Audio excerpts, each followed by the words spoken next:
Chapter 710. To be honest, I'm not very interested in these things. If you have anything to say, Mr. Adis, it's better to be direct. My English is not very good.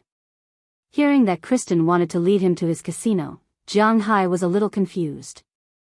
Because Jianghu still believes in his ability in Boston. If this guy has any bad intentions and wants to get Jianghu involved in something, or wants to kidnap Jianghu and force Jianghu to gamble, then he will not have a good ending. To go to such a place, Jianghu doesn't have to bring Azalina, Belle, and Knerson Peters, but it is inevitable to bring one of them. No matter who these three people are, coupled with Jianghu's strength, no one can stop them if they want to leave. So this guy must have some conspiracy to call him over, but Jianghu doesn't know what it is. This feeling of not knowing what the other party wants, Jianghu is very uncomfortable, so he simply asked directly. Okay, you're really straightforward, actually, I want to talk to you, Mr. Jiang, mainly because I want to talk to you about a cooperation. Hearing Jianghu's straightforward words, Kristen Adis couldn't help but smile and say. Cooperation? Is there anything to cooperate between us? Hearing his words, Jianghu asked with some doubts. Of course, we have the best cooperation project between us, that is tourists. You have connections to get tourists from Wuxia. I've heard that Wuxia tourists are the richest group of people in the world at present. After they come here, it's boring to just go sightseeing. We can add more entertainment for them, and then I'll give you 30% of the net profit. Seeing that Jianghu was about to explain, Kristen Adis also made it clear as he wished. Upon hearing his words, Jianghu couldn't help but sneer in his heart. He knew that this guy didn't have any good intentions. Needless to say, it was clear that Jianghu would never agree to this. Although his main wealth was in the United States, his roots were in Wuxia. He invited these tourists to come over to have fun. Jianghu's tour group was not a shopping group. Naturally, it could not be a group that cheated people. Let these people go to the casino? If these people wanted to go, then Jianghu could even take them to the casinos in Atlantic City. Those were the proper casinos. Go to Kristen Adis's casinos? What was going on? Jianghu didn't just say that there was gambling in his casino, but also pornography and drugs. He didn't want his tourists and compatriots to be involved in these things. This was a matter of principle. Jianghu didn't need to consider anything at all. Sorry, I can't do that. Looking at Kristen Adis in front of him, Jianghu said calmly. Hearing Jianghu reject him so straightforwardly, Kristen Adis was stunned. Didn't they say that Wuxia people were very tactful? How come there is such an anomaly like Jianghu who doesn't even bother to pretend and directly rejects me? Oh, that's a pity. Smiling awkwardly, Kristen Adis smiled at Jianghu and then ended the topic. Since Jianghu had such an attitude, he had nothing to say because he could tell that Jianghu didn't want to do this business at all, and he wasn't waiting for a good price. For Jianghu, this was a matter of principle. He let tourists come here to play, first, to develop Winthrop, and second, for the sake of domestic tourists. When they came here to play, Jianghu could provide them with the best service, whether it was shopping, eating, or playing, all of it was the best, most suitable, and most cost-effective. While the residents of Winthrop were making money, they should also be able to enjoy themselves and eat well. Even if they bought American goods, under the premise that the quality was guaranteed, the price would be much cheaper than what they bought in New York. This could be said to be a win-win situation. Jianghu wasn't going to ruin this situation at all. As for the 30% profit that Kristen Adis mentioned, Jianghu laughed. How much could 30% profit be? 300,000? 3 million? 30 million? Let alone 30 million, even 300 million. Jianghu wouldn't be tempted, because he had now made a name for himself in Soaring Dragon. His beef had an annual income of more than $1 billion, and his fish had an annual income of more than $1 billion as well. In total, he had an annual income of more than $3 billion. Would he be interested in the so-called 30% profit of Kristen Adis? Don't be ridiculous, show me some respect. Just when Jianghu and Kristen Adis were at a stalemate, but he still insisted on talking to Jianghu about the situation. Delia George's voice suddenly came from afar. Hearing her voice, Jianghu couldn't help but look into the distance, only to find that Bavetta Jindirat was already arguing with Izzo Adis. As for Delia George, she was protected by Kelly Sauron. "Boy, how's it going?" However, although he was yelled at by Delia George, Izzo Adis's eyes were always on Bavetta Jindirat. Hearing his words, there was some hesitation in Bavetta Jindirat's eyes, but he still stared back firmly. "Boy, don't be unappreciative. That's right, even if you want to die, you have to find a way." "Huh, girl, it's your blessing to be chosen by Izzo." Looking at the tense situation here, some of the racers in the distance couldn't help but gather around, making sarcastic remarks to put pressure on Bavetta Jindirat. Looking at the situation over there, Jianghu couldn't help but frown. He glanced at Kristen Adis, who was also puzzled, and walked over. Seeing Jianghu coming over, Delia, who was still a little afraid, seemed to have found a backbone and instantly leaned on Jianghu's side. "What's going on?" Looking at the few people around him who were a little flustered, Jianghu frowned. "What's going on?" "It's that guy. He took a fancy to Delia and came over saying that he wanted Delia to accompany him for a night." Bavetta Jindirat stood out, but the other party used money to throw money at him. "I think that guy can't stand it anymore." Hearing Jianghu's words, Kelly Sauron, who didn't have a good impression of Bavetta Jindirat, couldn't help but whisper, "What the hell?" Listening to this very melodramatic plot, Jianghu couldn't help but be a little confused. But this plot is not right. Why is Bavetta Jindirat being bullied? Shouldn't this kind of plot happen to me? I'm the son of the Bitwall, okay? How can such a face-slapping opportunity fall on someone else's head? Thinking of this, he couldn't help but look at a man named Izzo. When this man saw Jianghu stand up, he also couldn't help but look at his father. This man named Izzo, although a little stupid, he was not stupid. At least he knew who he could provoke and who he couldn't. He could see that his father was very afraid of Jianghu. Growing up in such an environment, he naturally knew who he could provoke and who he couldn't. He did this because he really did have some feelings for Delia, and also because he wanted to test Jianghu. Looking at Jianghu standing up, he couldn't help but look at his father.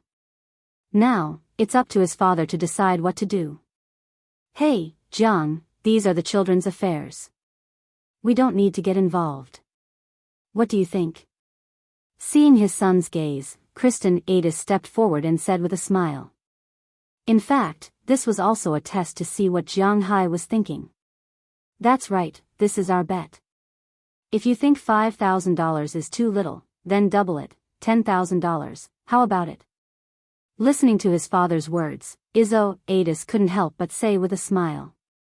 Hearing what he said, Jack King and the others, who were still standing behind Bavetta Jindirat, couldn't help but be a little tempted. $10,000 is definitely not a small amount of money in the United States. It's hard to say if an average person can earn $10,000 in 3 months' work. It's at least equivalent to the income of an average white-collar worker for 2 months. In Jack King's view, it's just a girlfriend. If one night can be exchanged for $10,000, then it's not impossible. The most important thing is that it's not their girlfriend. "TSK, you have to thank me. Otherwise, if I let you follow that scum, he would have sold you long ago." As soon as Izzo's voice fell, Jianghu felt the change in Jack King and the others, so he said to Kelly Sauron with a smile. Hearing what Jianghu said, Jack King's face couldn't help but turn red and purple. He was indeed a little tempted just now. It was $10,000, and according to Izzo's words, as long as he competed with him, if Bavetta Jindirat won, then the $10,000 would be his. If he lost, Delia would belong to him for one night, and the $10,000 would still be his. This was throwing money at him. It was impossible for these people not to be tempted. Their insistence in their hearts was quite ridiculous. People like him would laugh at poverty and not at prostitution. He didn't think that there was anything wrong with what he did. However, this matter could be said in private, but for Jianghu to say it in front of his face, this guy's face couldn't help but feel a little embarrassed. Jianghu, this is a matter between the two of them. Why are you, an outsider, meddling in it? Looking at Jianghu, Jack King said angrily. He knew that Jianghu's power was not comparable to his, so he said it in detail. Yeah, what does it have to do with you? Why are you interrupting?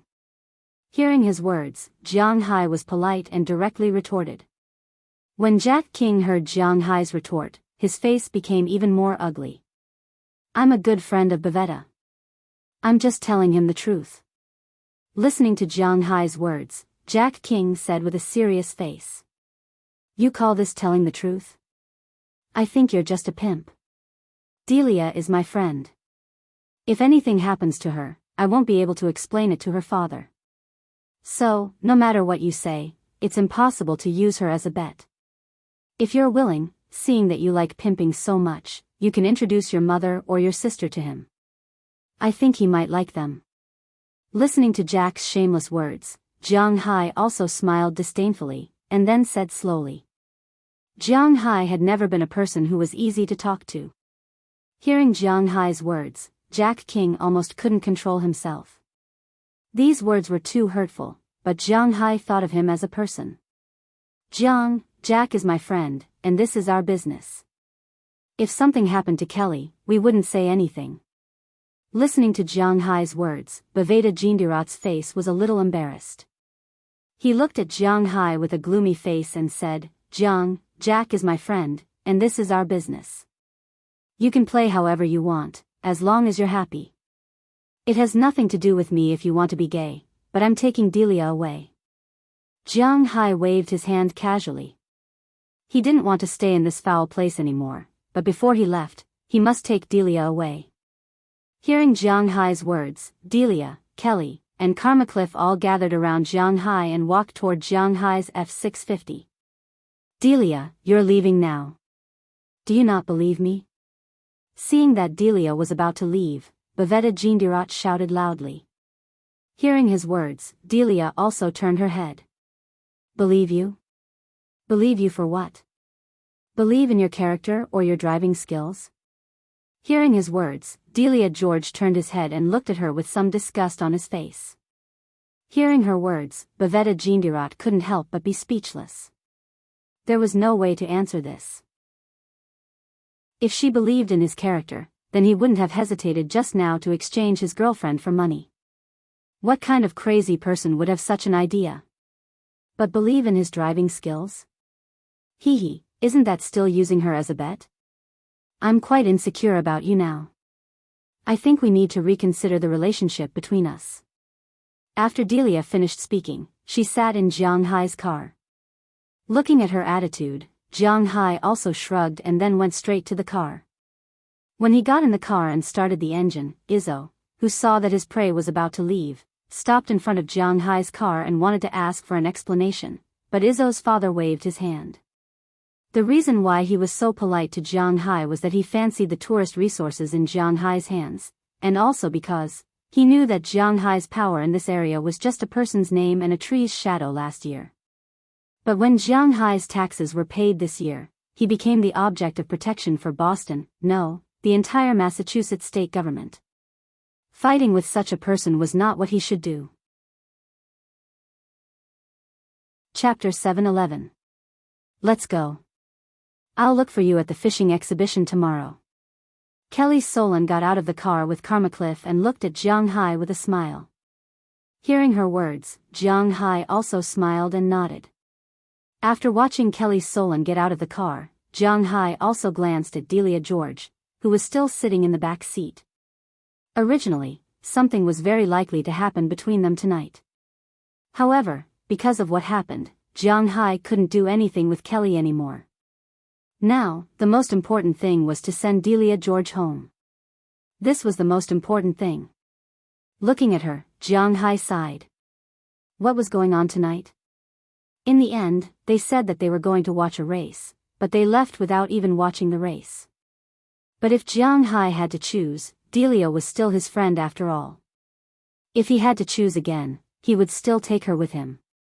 Watching Kelly and Carmacliff walk into the B City University dormitory area, Jianghu deliberately waited for a while. After Kelly and Carmacliff both called to tell Jianghu that they had arrived at the dormitory safely, Jianghu started the car and drove to Winthrop. He still needed to go to old George's house first to send Delia back. Okay, relax a little. Looking at Delia in the rearview mirror, who still seemed to have not recovered, Jianghu sighed. People, who hasn't loved a few scumbags in their life? Just treat it as if you are blind, right? Medicine is so advanced now, blindness can be cured. Looking at Delia in the back, Jianghu also spoke slowly. But Delia didn't seem to listen. Looking at her somewhat dazed look, Jianghu also closed his mouth. He was not a psychiatrist, so it was pointless for him to speak on his own. The car sped along the deserted road, and Jianghu focused more on driving. Since Delia wasn't willing to chat, Jianghu didn't say anything. He turned on the radio and listened to the music playing on the midnight music station. It was a pretty good radio station in America. That was because TV and radio stations in the United States were allowed to be privately operated. The main source of income came from selling advertisements. Therefore, the programs produced by the TV stations here were all very good, and the competition was extremely intense. For example, the 5 major TV stations in America, CBS, NBC, ABC, Fox, and CW, had extremely intense competition. Compared to these TV stations in America, Wuxia's TV stations were like elementary school students. After all, the TV stations in Wuxia were all state-owned, but the TV stations here were all private. They would broadcast TV dramas, and if the ratings weren't good, the domestic TV stations would at most endure it, and it would be over after the broadcast. But in America, it would be directly cut off. The TV dramas here were basically broadcast while filming. There were very few TV dramas that were broadcast after filming, unless the TV station had considerable confidence in the production team. For example, there was a drama that was broadcast here recently. It was called Wildland, well, the domestic translation seemed to be called Wasteland, and it was starring the most popular male star in America, Wu Yanzu. This was a show that was very confident in the production team. It was broadcast after filming, and it was said to be an adaptation of Journey to the West. So in the beginning, Jianghu also watched it, but to be honest, this drama wasn't particularly good. While driving, Jianghu's mind was in a mess as he listened to the music. Unknowingly, the car had already passed Boston's airport. At this time, it was about 20 minutes away from Winthrop. But at this time, Jianghu suddenly heard a rustling sound.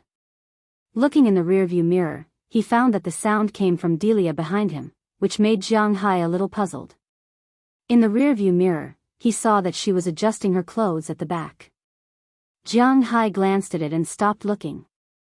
Girls' clothes were often a little uncomfortable, so it was understandable to adjust it a little. Jianghu thought. But after he stopped looking, he didn't notice that Delia actually took out a singlet from her clothes. A singlet for women. The word singlet would be obscured, but everyone probably understood it. After putting the singlet aside, Delia also took off her top. With her movements, her upper body appeared in the car in an instant. When Jianghu wasn't paying attention, Delia had unknowingly taken off all her clothes, folded them neatly, and put them on the back seat. Then, she propped herself on the backrest in front of Jianghu. Under Jianghu's surprised gaze, she rushed from the back to the front passenger seat. Cough, what are you doing? When Delia propped herself up, Jianghu also subconsciously looked to the side. As a result, he just happened to see the scene in front of him. He couldn't help but be shocked. What is this?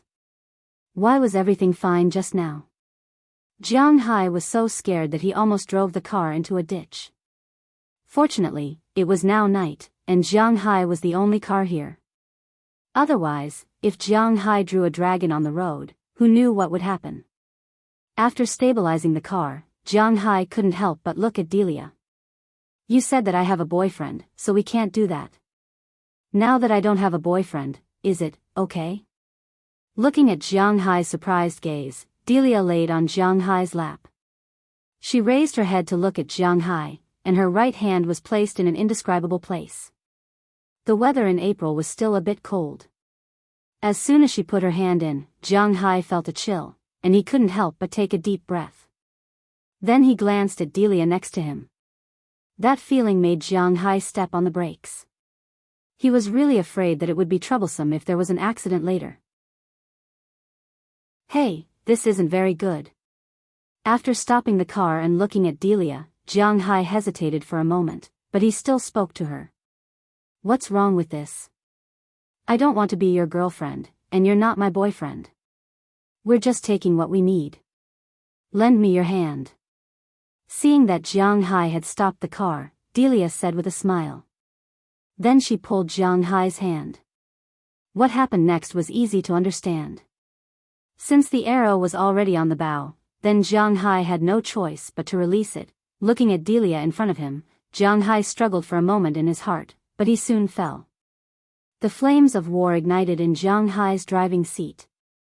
The following scene couldn't be described because it had already been edited. It could only be said that there were too many things that couldn't be described in detail in the air.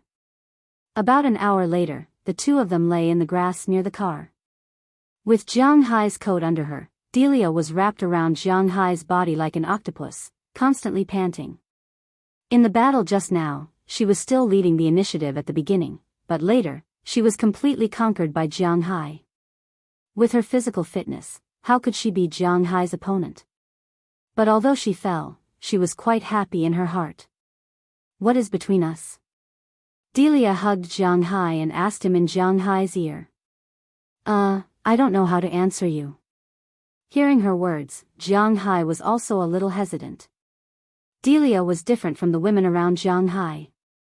He could keep the women around him by his side, but to be honest, Jianghu wasn't used to Delia. If it was just something that couldn't be described, then Jianghu might not be able to control himself. But if they were really in a relationship, then, TSK, you scum. Fortunately, I didn't expect anything. Don't worry, I won't pester you, but in the future, you can't refuse me. Looking at Jianghu's somewhat tangled expression, Delia patted Jianghu's chest and said hatefully. But then she relaxed because she didn't take this matter too seriously from the beginning. She and Jianghu, she also understood that Jianghu probably wouldn't have any formal relationship with her, but she didn't care. As long as she was on good terms with Jianghu, if she had any problems in the future, then Jianghu would definitely help her. Moreover, even if Jianghu couldn't give her any status, as long as she said it, some compensation and benefits were indispensable. Delia let herself change into a comfortable position and lay here. Feeling Jianghu's awkwardness, Delia laughed. After the two chatted here for almost half an hour, they also got up to pack up and return to the car. First, it was because it was really too late now. If they were seen by a passing car, it would be awkward. Second, there were mosquitoes in the United States.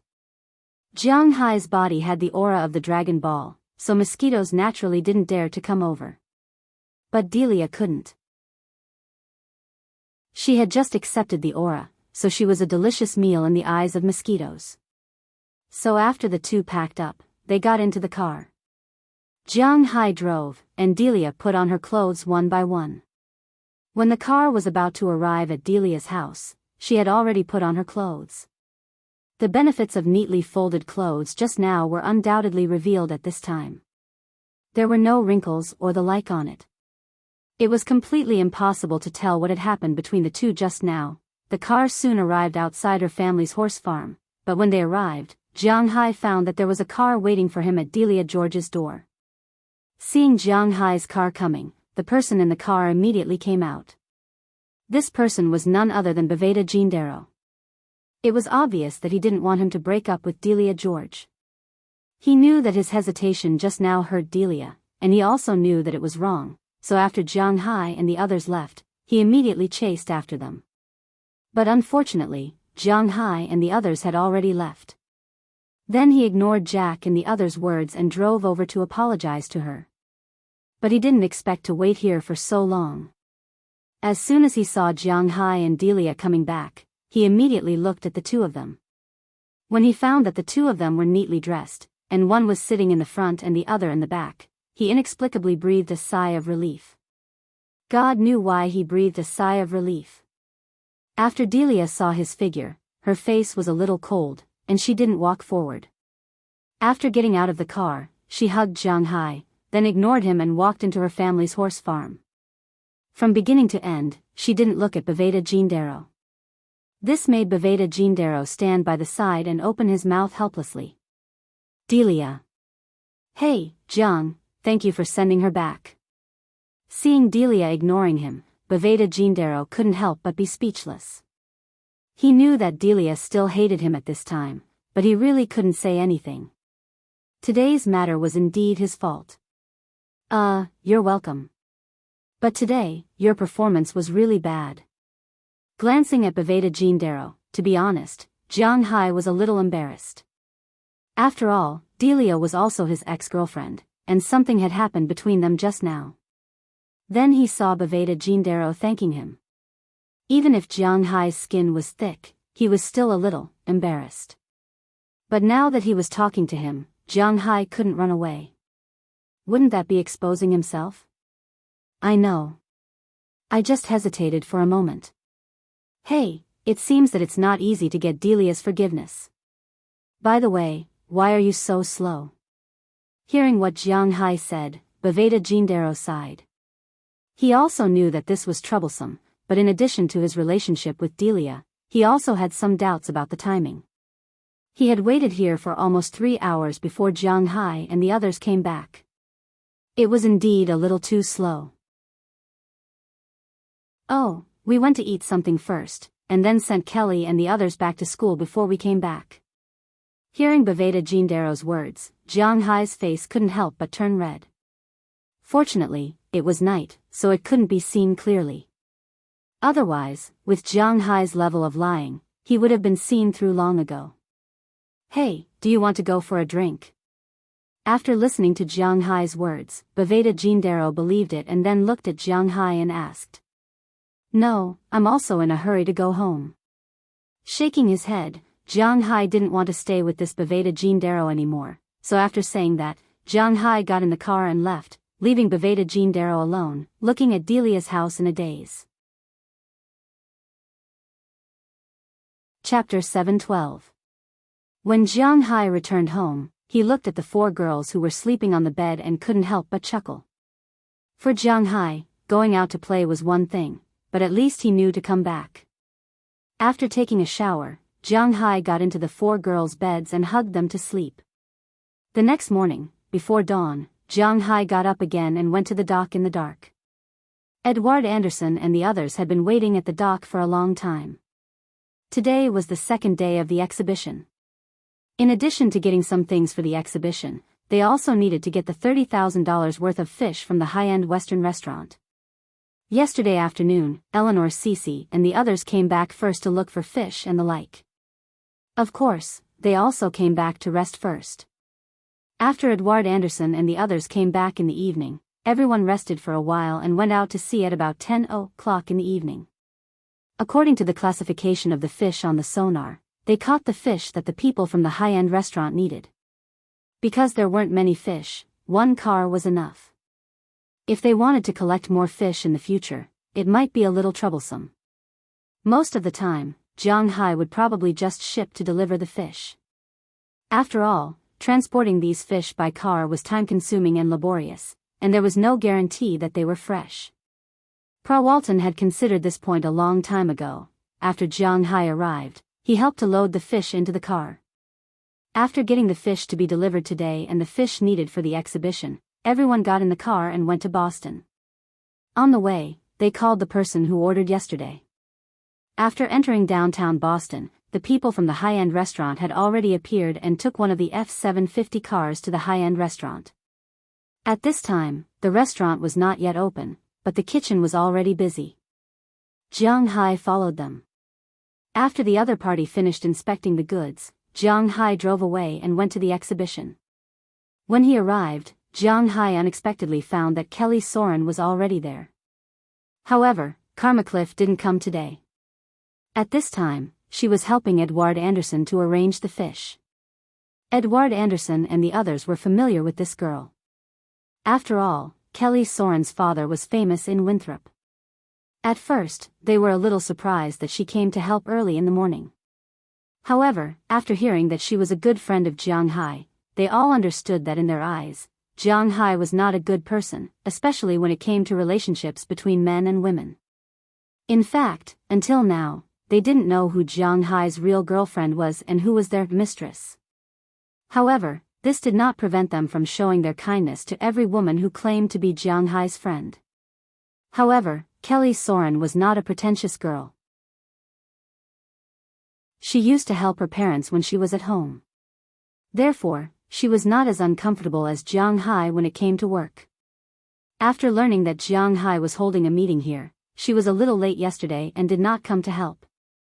However, this morning, she got up very early on purpose and took the first bus to come here. When she arrived, it was only 6:00 in the morning, and the sky was not completely bright yet. Jianghu was also delivering things. However, looking at the busy Edward Anderson, Kelly Soren did not say anything. She directly put on a leather bag, put on plastic gloves, and tied her hair behind her back. She was much more skillful than Jianghu.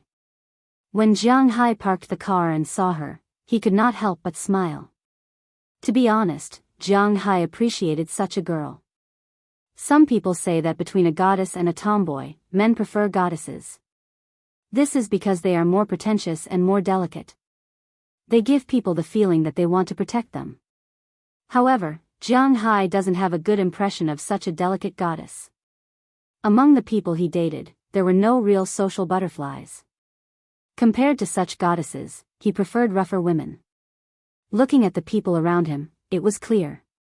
Basically, they were all people who could work in the hall, cook in the kitchen, do farm work, and beat up hooligans. Chi Li and Pra Walton were strong women. Ai Xiaoxi's family was in the countryside, so naturally, she could do these kinds of work. Feng Yunshan would soon come out to work and take care of herself. Although the path she took was a little crooked, there were not many things to do.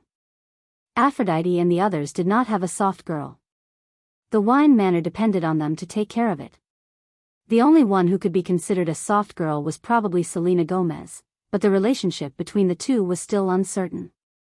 Therefore, in conclusion, Jianghu still preferred those girls who were a little tough. Jianghu was actually not too interested in girls who were completely delicate and soft. After greeting Kelly, Jianghu put on his equipment and began to get busy. As the morning sun gradually rose, the temperature got higher and higher, and the sky gradually brightened. At 8:00 in the morning, the second day of the exhibition began again. It was basically the same as yesterday's exhibition, but at Jianghu's booth, there was an extra pretty girl. Jianghu's booth was the same. There were no changes, but the high-end restaurant he sent the fish to was undergoing some changes. The restaurant Jianghu sent was called El Espalier. Jianghu did not know how to translate it, but in Boston, no, in the entire United States, it was quite a famous restaurant. This restaurant was located in Boston's most high-end commercial and residential area, Back Bay. It did not look very high-end. It was a little low-key and not very noisy. It was not like some hotels that wanted to make people's hair stand up.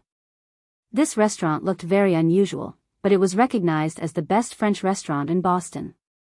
It had been rated 5 diamonds by AAA for 12 consecutive years. It was also the only non-cheesy restaurant in Boston that was rated 4 stars by Forbes for 12 consecutive years. There were many people who came to eat at this restaurant every day. But it was important to note that this restaurant was not a Michelin restaurant, because Boston did not have a Michelin restaurant at all. There were often some people who showed off in their circle of friends, saying that they ate in a Michelin restaurant. In fact, it was all nonsense. Because in the United States, only New York, Las Vegas, Mexico, San Francisco, and a few cities near Los Angeles had Michelin star restaurants.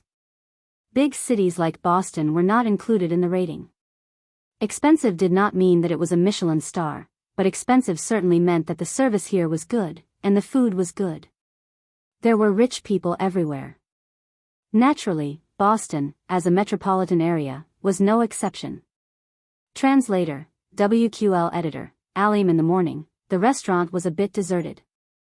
However, at lunchtime, a group of well-dressed guys walked into the restaurant with their female companions wearing heavy makeup.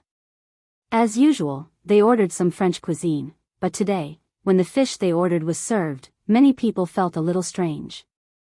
Usually, it should be cod, but at this time, it was actually American red fish.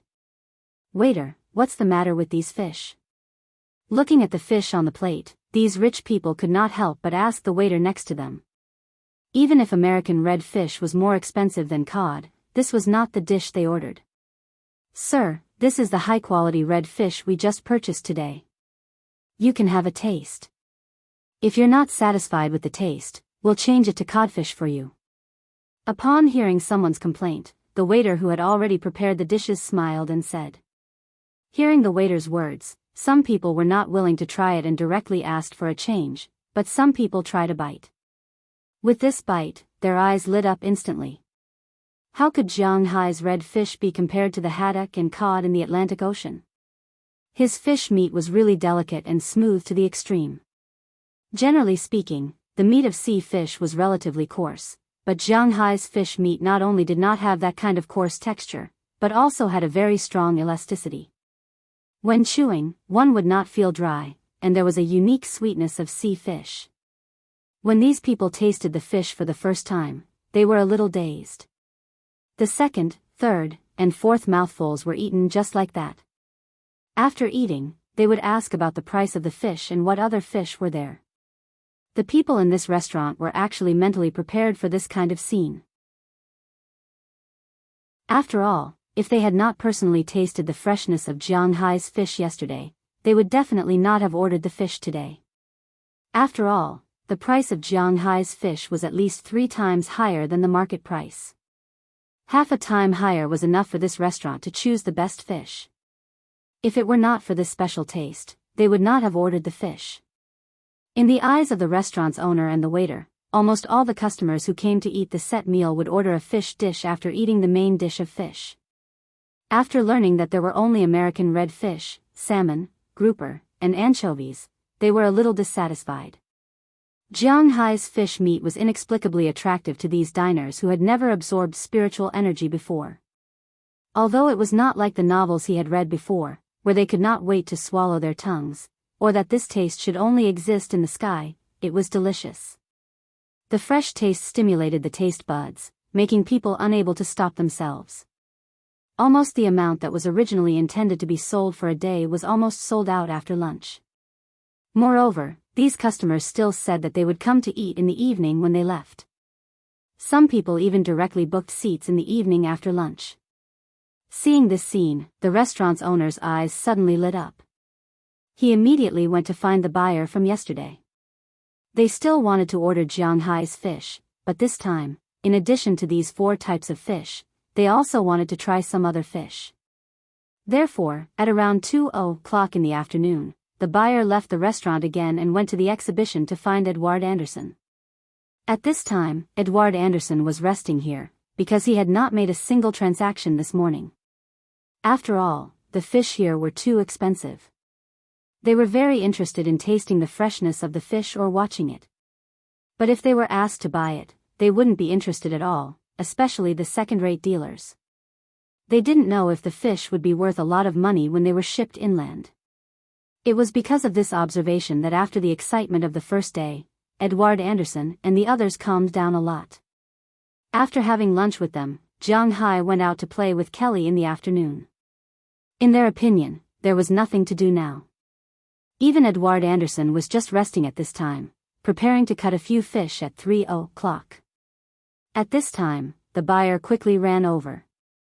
"Oh, it's you. Why are you in such a hurry? Is there a problem with our fish?" Looking at the buyer in front of him, Edward Anderson still had some impression of him. Seeing him running in such a hurry, Edward Anderson was stunned for a moment. This was not very scientific. "Yes, no, it's about your fish. But it's not that there's a problem with the fish, it's that we're going to buy your fish." After taking a few deep breaths, the buyer looked at Edward Anderson in front of him and said with a smile, Buy our fish? Is it still 30,000? If it's still 30,000, then we may have to deliver the goods every few days. Hearing his words, Edward Anderson thought for a moment and said, although this was also a business, it would be very troublesome to catch them every day. How much was the diesel? For a trip to the sea, just the diesel alone cost more than $3,000. The fish could be sold for $30,000, and the tax was more than $10,000. Plus the fuel and the money they spent, Jianghu only had a few $1,000s left. Maybe he was spoiled by beef, but now even Edward Anderson was not interested in fish that cost a few $1,000s. If it was delivered once every few days, it would be fine, but such a top-notch restaurant naturally wouldn't allow it to be delivered once every few days. It's impossible to deliver every few days, but the quantity we want can be increased. According to yesterday's standard, we want double the fish and some precious seafood. What do you think? Hearing Edward Anderson's words, the buyer here shook his head and directly refused to deliver every few days. He would still deliver every day, but the quantity of fish would be increased a lot. Hearing his words, Edward Anderson also began to calculate in his heart. If what he said was true, then this thing was quite profitable. After all, this was just a Western restaurant. Other than this one, if the other restaurants saw the business opportunity in this, perhaps this would be a good choice. Chapter 713. Double? How many days are you going to sign the contract? Looking at the buyer in front of him, Edward Anderson calculated in his heart. Double the price would be $60,000 a day. Deducting the cost of diesel, $30,000 for taxes, and labor, Jianghu could earn $30,000 a day. $30,000 a day, that would be $1 million a month. Let's see how long this person has signed for. If you can guarantee the quality, we are going to sign for a year first, and then we will talk about it according to the market price. Hearing Edward Anderson's words, the buyer thought for a while and booked a more stable time. A year, it's not too long, but it's not too short either. It depends on the quality of Jianghu's fish. Hearing his words, Edward Anderson also thought for a while. 1 million a month, 12 million a year, it's not bad.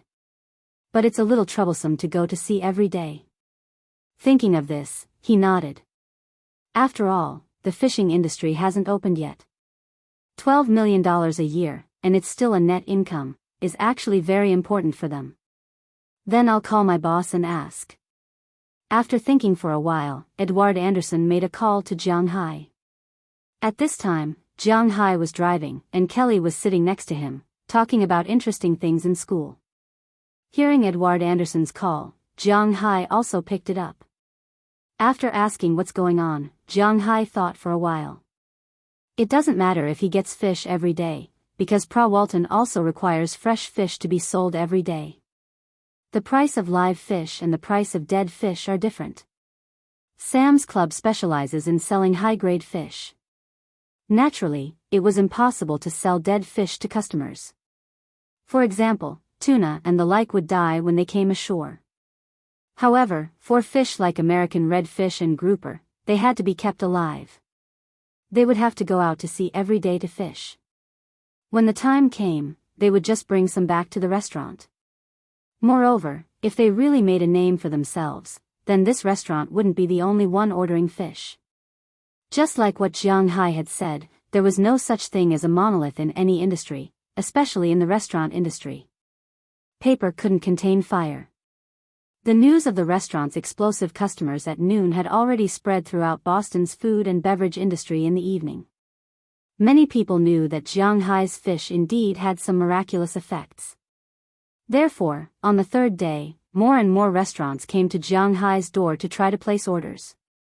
This way, even if Pra Walton didn't order every day, Jianghu could still get a lot of fish every day.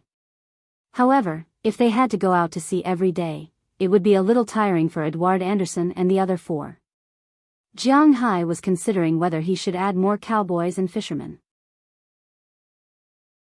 However, if the number of people increased, they wouldn't have enough space to live in. In fact, Jianghu had made a mistake from the very beginning. Although there were so many small villas in the manor, the owner of the manor didn't prepare for each cowboy to live in a villa. In the workers' quarters here, except for some famous leaders, such as Eduard Anderson and Robbins Garcia, the other workers weren't qualified to live in a villa. Basically, it was good enough for each person to have a room. However, Jianghu didn't know at the beginning. He saw that Robbins Garcia lived in a villa alone, so naturally, the people who were recruited later would also have a villa for themselves. When he realized it later, it was too late. Americans were very particular about these things. It was best not to take back the benefits you gave them because it wasn't a good thing. If he wanted to recruit more people now, not only would he need to recruit the fishermen, but he would also need to recruit a few more cowboys. Robbins Garcia and the others were indeed a little stretched. It wasn't that Jianghu couldn't afford to pay those cowboys, so it didn't matter. As Jianghu agreed, he was thinking about whether to build a few more villas or think of other ways. In fact, in Jianghu's heart, there was a way. His relationship with Aphrodite and the others was there. It didn't matter to let them live in the villas. This way, there would be 4 villas empty. It should be easy to recruit 8 people by then. Moreover, he didn't necessarily need to recruit 8 people, right? After hanging up the phone, Jianghu was thinking about how to tell Aphrodite and the others when he went back. What's wrong? Is there something wrong? If you have something to do, then you go ahead. Don't worry about me.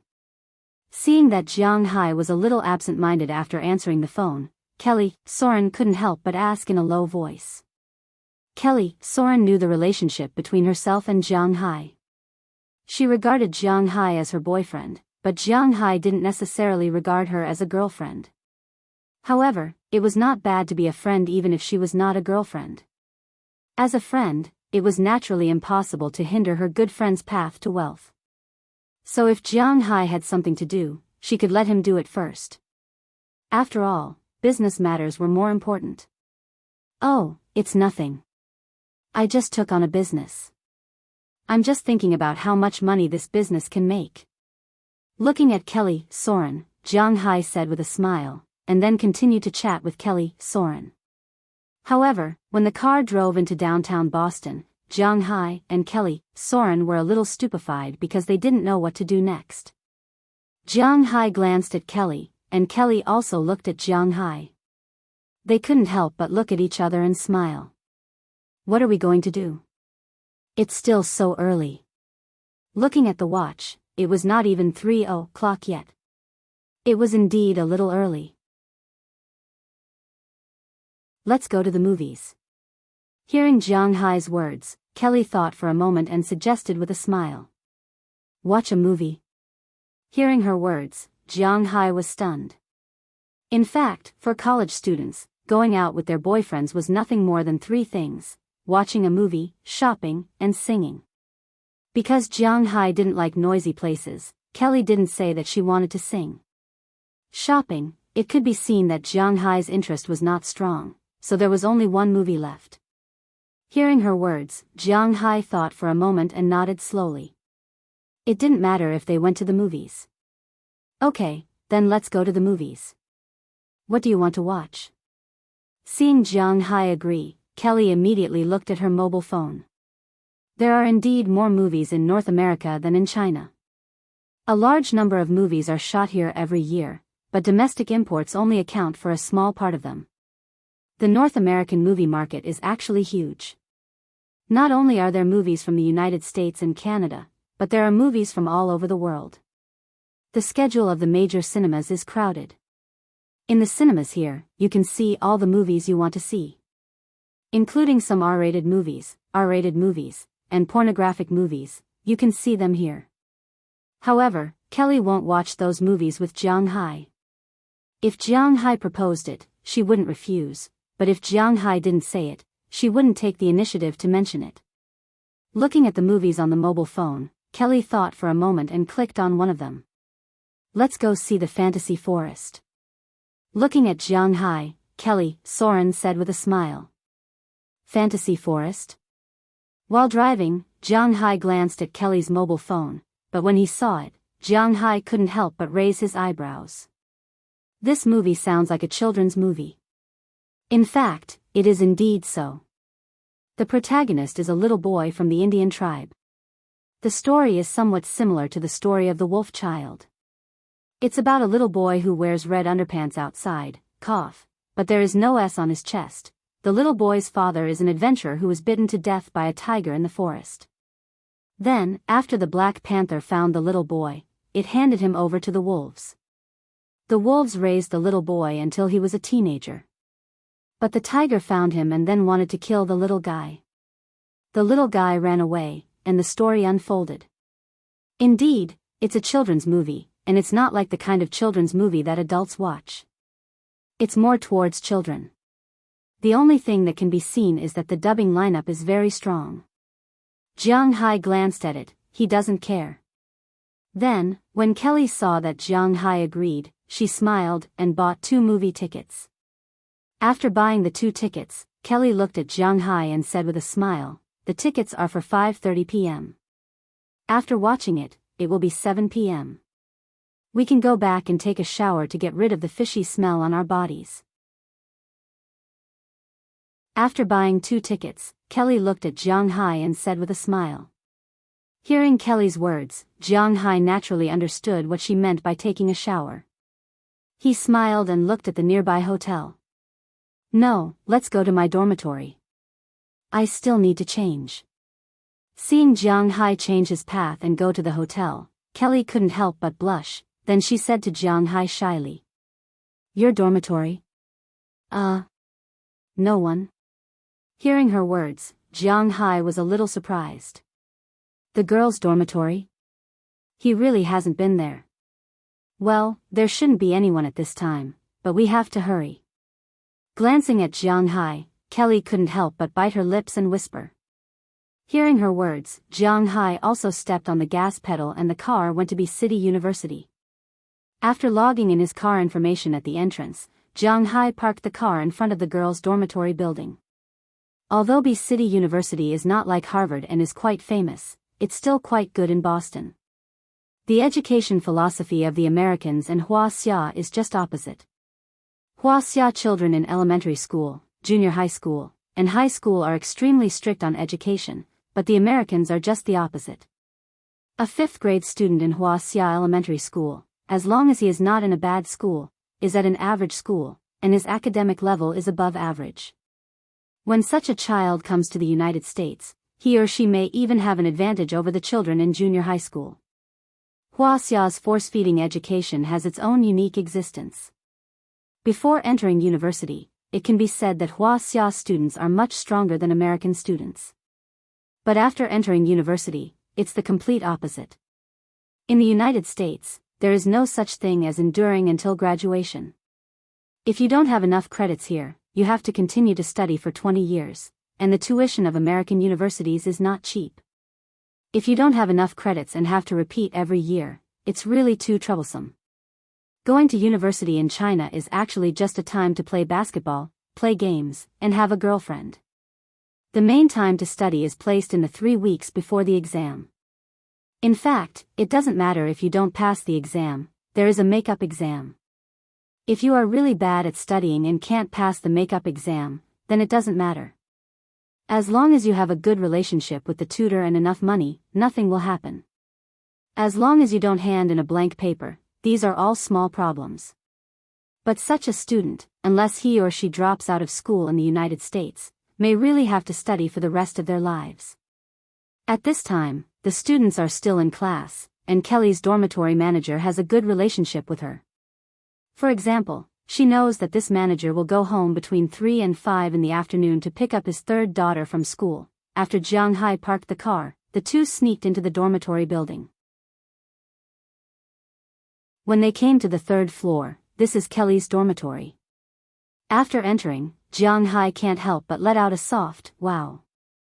Jianghu went to university before, but to be honest, Jianghu doesn't miss that dormitory because it is really bad. In a room less than 20 square meters, there are 8 bunk beds with metal frames. In addition, there are 8 tables squeezed in between. Jianghu and the others usually live in such a situation. But Kelly's dormitory is really different. It is also about 20 square meters, but there are only 2 beds. The 2 beds are called single beds, but they are actually wider, about 1.7 meters. Next to the 2 beds are 2 large wardrobes. Next to the wardrobes is a study table. Other than that, there is also a shoe rack and a separate bathroom. Although there is no bathtub in the bathroom, there is a shower head, and it doesn't look small. In the dormitory building, there is a central air conditioner and floor heating.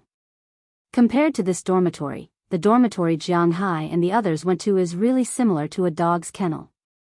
Life in an American university is really good. What? Life in an American university is really good? If you are thinking the wrong way, I will tip you 10 coins, thank you, I'm going to take a shower first. Do you want to sit and wait for a while? Looking at Jianghu, who is looking at her room, Kelly can't help but smile. When she came in just now, she already took the things for washing up and a new set of clothes. She looked at Jianghu and said sweetly, "How about, let's go together?"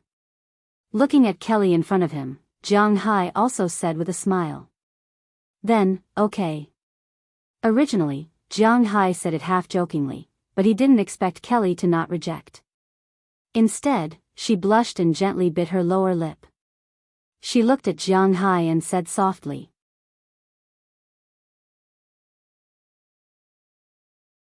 Chapter 7:14. Although men and women had different structures, in a sense, some of their needs in life were also mutual. However, the difference between men and women was that the younger a man was, the better his body and the more needs he had.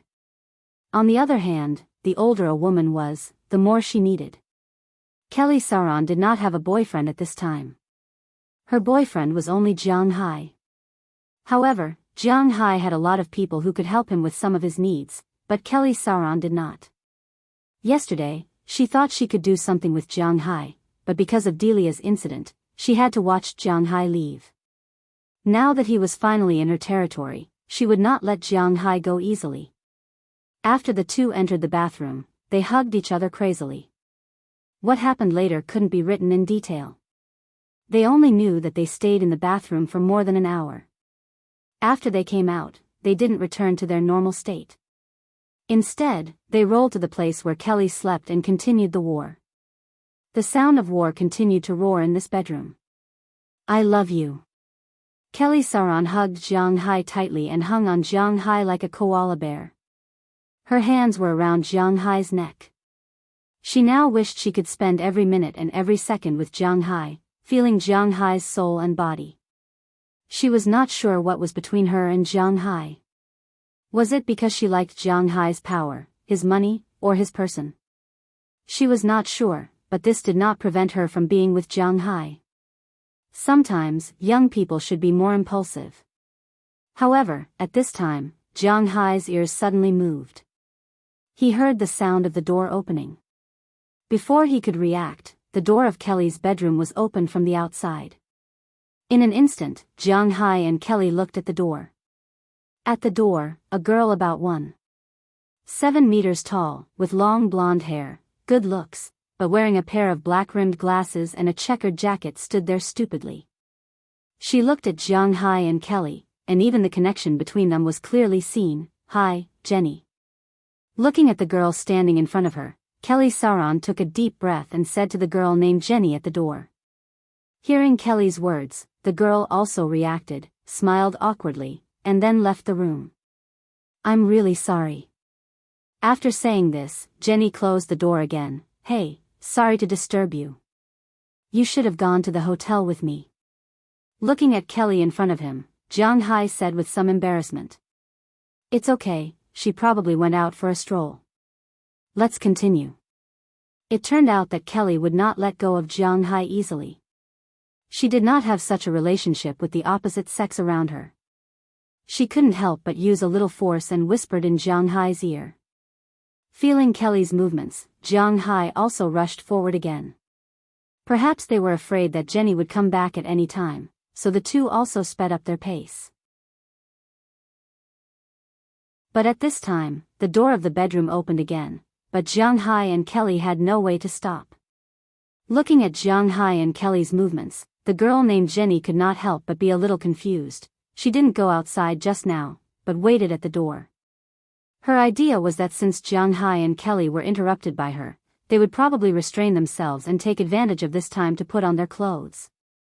Who knew that the two not only did not stop, but also sped up. Seeing that the two were not in the mood to pay attention to her this time, Jenny couldn't help but swallow hard. Then, as if she was afraid that Kelly's voice would be heard, she closed the door again. Soon after the door was closed, the battle inside also ended. The two hugged each other and lay on Kelly's bed. About 10 minutes later, Kelly put on her clothes and opened the door. She looked at Jenny with a somewhat depressed and awkward gaze. As for Jenny's face, the awkwardness was about to disappear. Standing outside the door just now, her mind was full of the scene of Jianghu and Kelly's battle just now. She was already a little confused. It's still time for class, why are you back? At this time, Jianghu had already put on his clothes and was opening the window to let out the smell just now. But the smell was still quite strong, making Jenny unable to stand it. But Kelly didn't care and looked at Jenny and asked. Oh, today, Professor Malafai has something to do, so the afternoon class is self-study. I also have nothing to do, so I came back to rest.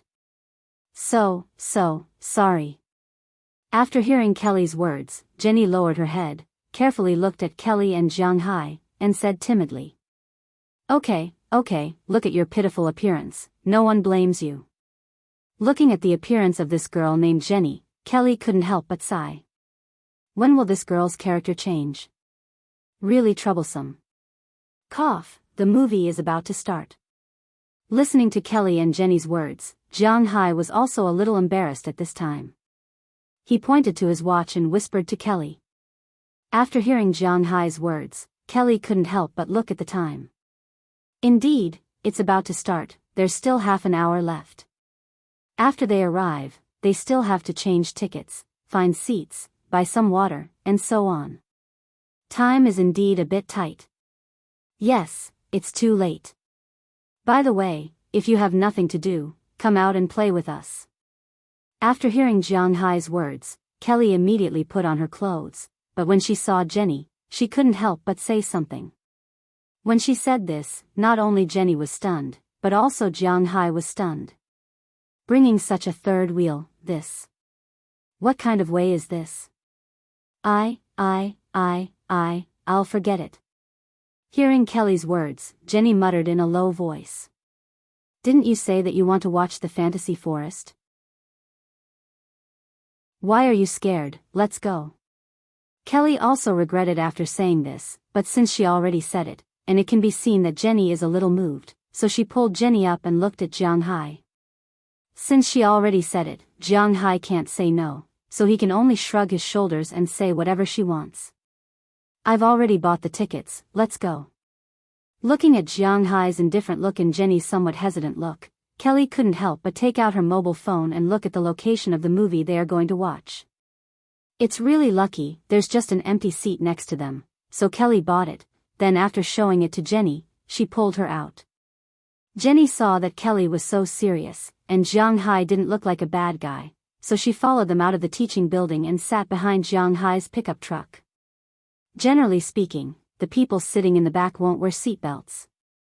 First, it's too tight, and second, it's not that dangerous. However, after this girl named Jenny got in the car, she directly fastened her seatbelt, then looked at Jianghu and Kelly sitting in front timidly. Looking at this girl's appearance, Jianghu can't help but feel a little funny. Why is she so timid? Let me introduce, this is Jianghu, he's my friend, this is Jenny Pond, she's my roommate, she's also at B City University, the same year as me, she's also a senior this year and will graduate soon. Don't be fooled by her appearance, she's a straight-A student, her academic results are among the best in the whole school, but her personality is a problem, she's too introverted.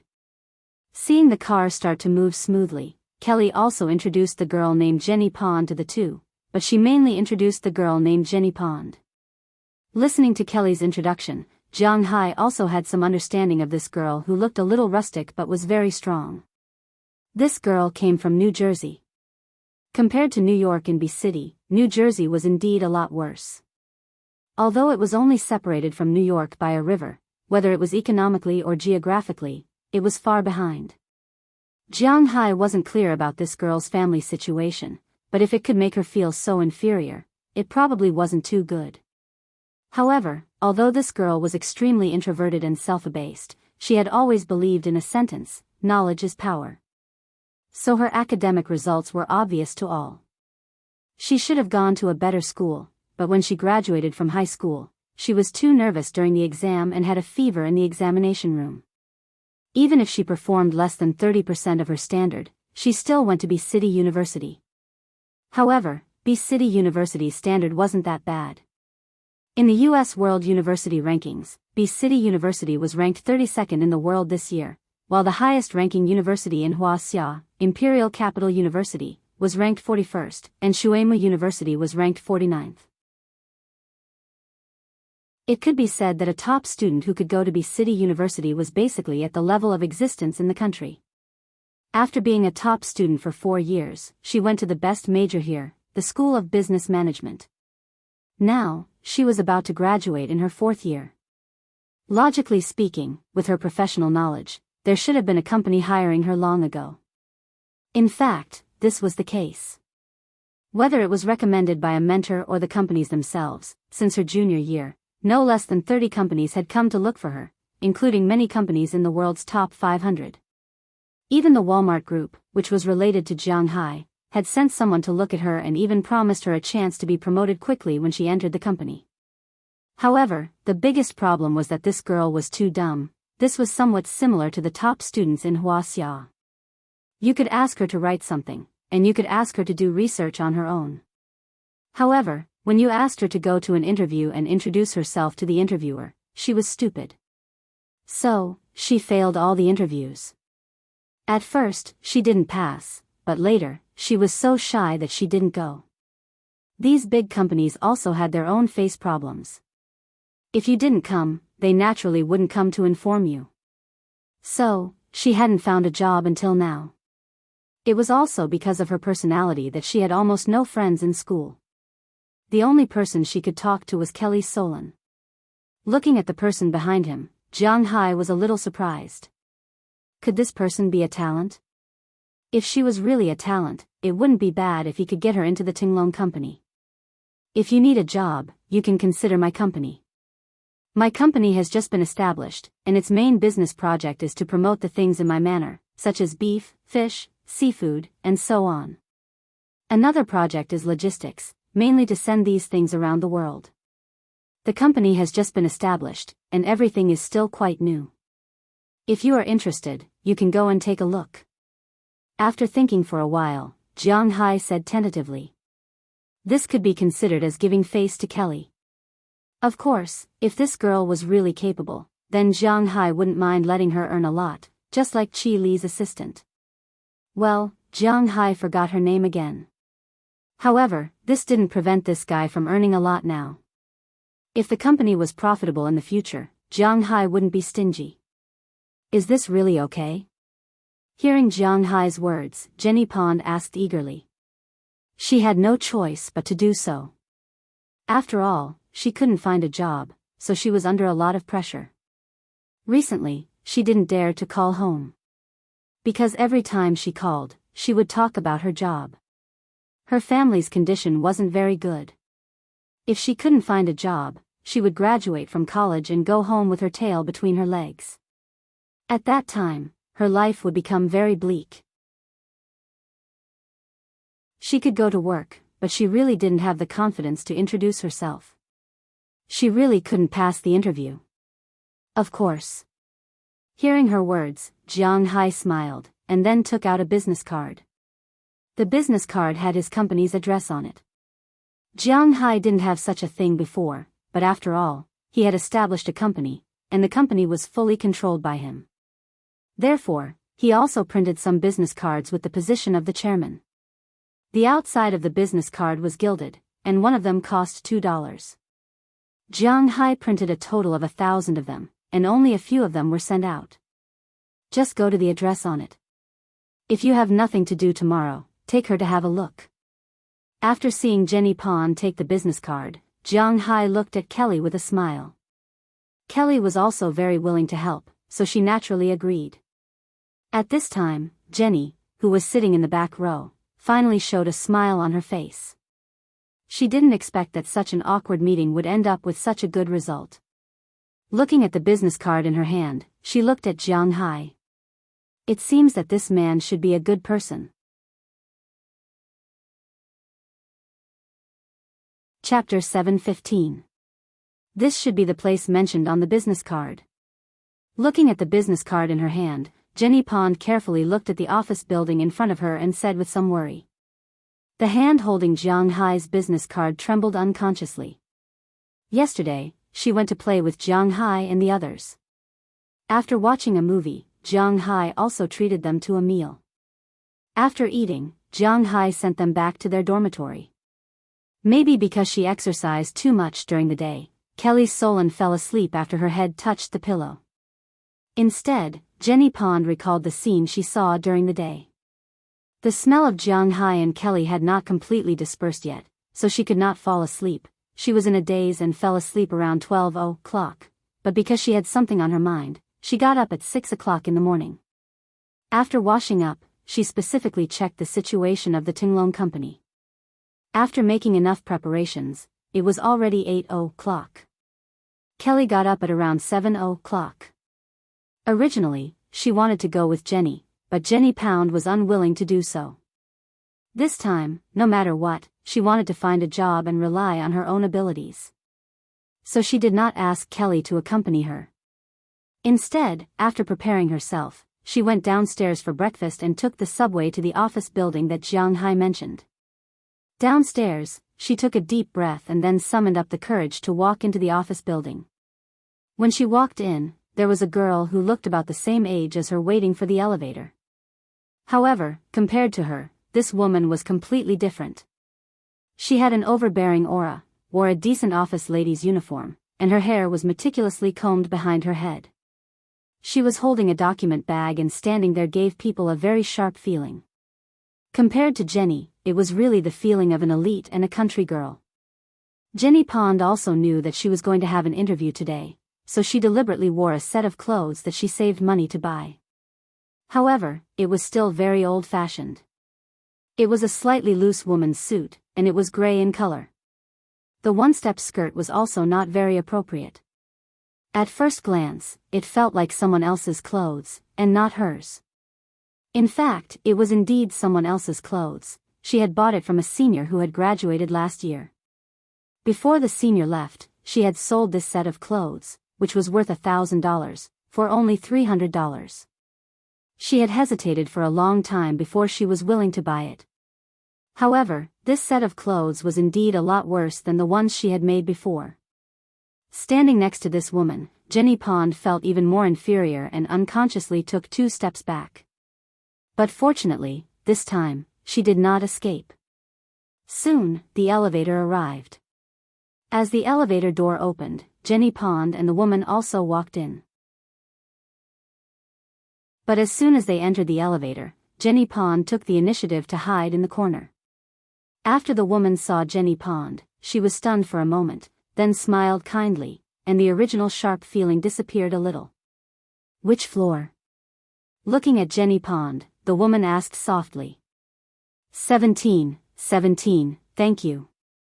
Hearing the woman's question, Jenny Pond said with some worry. 17? Tinglong Company?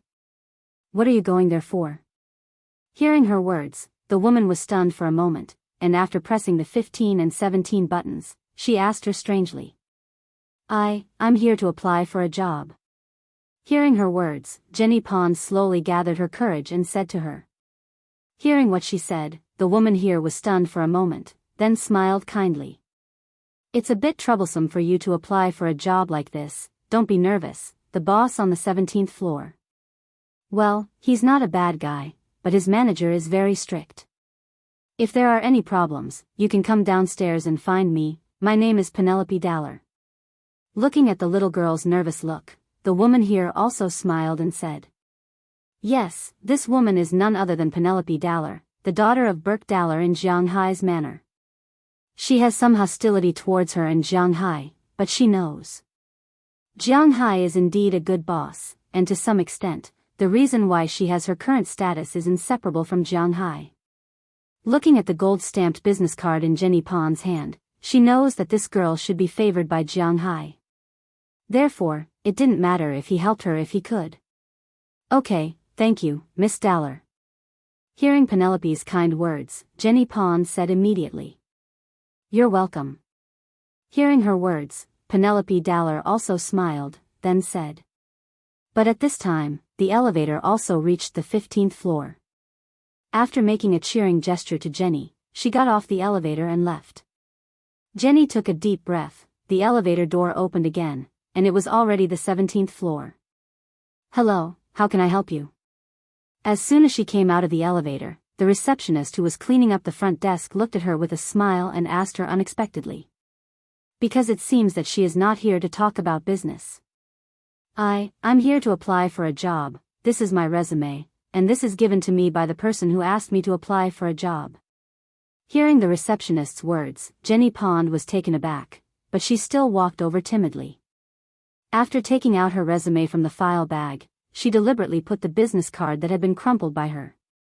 Although the receptionist has not seen Jianghu in person, she still knows the gold-stamped business card. But she still knew about this gold-stamped business card.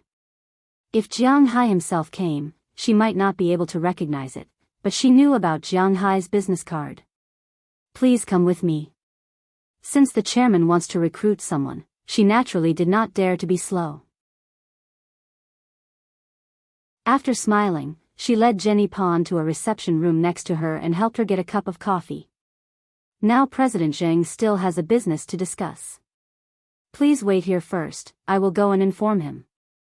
After looking at Jenny kindly with a smile, the receptionist left and went to the room of Jing Jin, the assistant of Qi Li whose name Jianghu never remembered.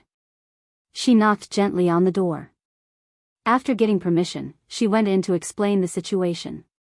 After Jing Jin heard the words of the receptionist, she glanced at Jianghu's business card and the stack of resumes she brought in. Looking at this stack of resumes, Jing Jin was a little surprised. It was not because this stack of resumes was too simple, but because this stack of resumes was too good. If this person is really like what is said on the resume, of course, these things can be easily found out. If these are all true, then how could this person be interested in the Tinglong company? Could it be that Jianghu specially recruited someone? Okay, I got it. I will go and take a look. After thinking for a while, Jing Jin decided to take a look herself. After talking to the receptionist, Jing Jin went to the reception room after dealing with some documents. When she came in, she found Jenny sitting there, nervously reciting her self-introduction. Looking at this girl, Jing Jin couldn't help but be a little absent-minded, as if she saw herself in the past. Hello. But after a moment of absent-mindedness, Jing Jin had already pushed the door open and walked in. As soon as she saw Jing Jin coming in, Jenny Pond immediately stood up nervously, and then stuttered a little. My name is Jenny Pond, a fresh graduate from the Boston Business Administration Department. I am here for an interview.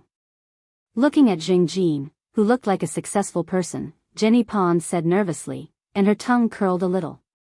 Don't be so nervous, sit down and talk. Looking at her appearance, Jing Jin chuckled, then sat opposite her, took the resume, and looked at it. To be honest, the content on this resume was really good. Fresh graduate from the Boston Business Administration College, has completed the graduation thesis, the professor of the college has evaluated A+, the first grade evaluation is A+, the second grade evaluation is A+, the first grade evaluation is A+, the first grade evaluation is A+, the second grade evaluation is A+, the first grade evaluation is A+, the first grade evaluation is A+, the second grade evaluation is A+, the first grade evaluation is A+, the first grade evaluation is A+. The first grade evaluation is A+, the second grade evaluation is A+, the first grade evaluation is. Ahem, Miss Pond, to be honest, your resume is very good, very beautiful, but I am a little curious. Why did you agree to come to our company? You know, our company has just been established. With your resume, I think any company in the world that does business and trade will not be stingy in giving you a position and promotion opportunities. Slowly reading some of the evaluations in these resumes, Jing asked with some doubts. Because I am not too outgoing, so I lost a lot of interview opportunities. After I accidentally met Mr. Jiang yesterday, Mr. Jiang said that I can come here and try. I will work hard, please believe me. Looking at Jing in front of her, Jenny Pond felt more tongue-tied and said in a daze. To be honest, our company has just been established, and we really need talents. With only your resume, I will hire you, not to mention you have the recommendation of our chairman. But as you said, your personality is indeed a bit troublesome. This is the United States, to be honest, your personality may not work well in the more introverted Wuxia, let alone the United States. But I am willing to give you a chance. I have 3 jobs here, you can choose. Looking at Jenny Pond, Jing said seriously. First, you'll be our data archivist here. You don't need to interact with too many people, and your main job is to manage the data. Your weekly salary for the first 3 months will be $700, and you'll have 2 days off every week. We'll pay for your unemployment insurance, and you'll pay for your medical and social insurance yourself. You'll get a daily allowance of $30, food and transportation, and dividends will be calculated separately.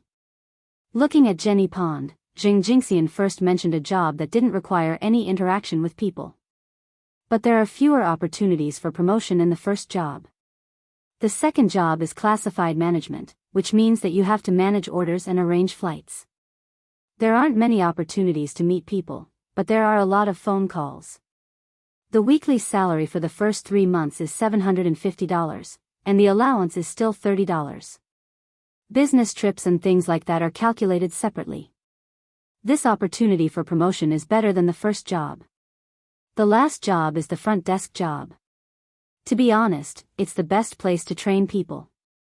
Actually, I also had your current situation. You don't speak after meeting people. It's a little too autistic. In fact, you don't need to be like this at all.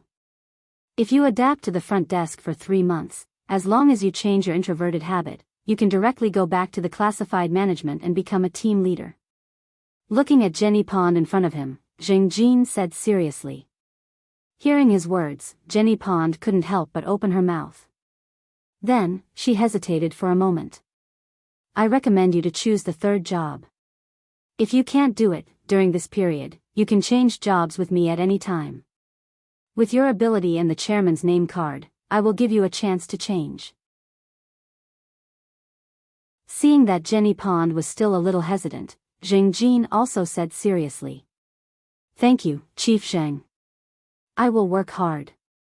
Maybe it was because of Jin's words, or maybe it was because she remembered that she had to work hard to change this job. Jenny Pond finally accepted Jin's recommendation. She was ready to go to the front desk. Looking at her, Jin also chuckled. He had a feeling that she would definitely succeed. He called the girl who brought Jenny Pond in at the front desk and asked her to bring her to the front desk first to familiarize herself with the work.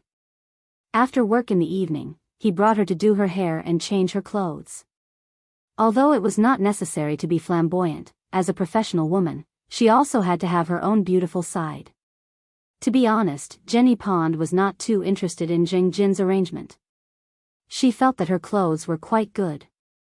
It was loose and not too late. Most importantly, it was cheap. However, after coming to a company, everything could not be cheap. Sometimes, the company's image was also very important. Jenny Pond was also very clear about this point. Therefore, although she was a little reluctant, she did not refuse because she also knew that this was also a kind of corporate culture. Since she could not resist, then she would try to accept it.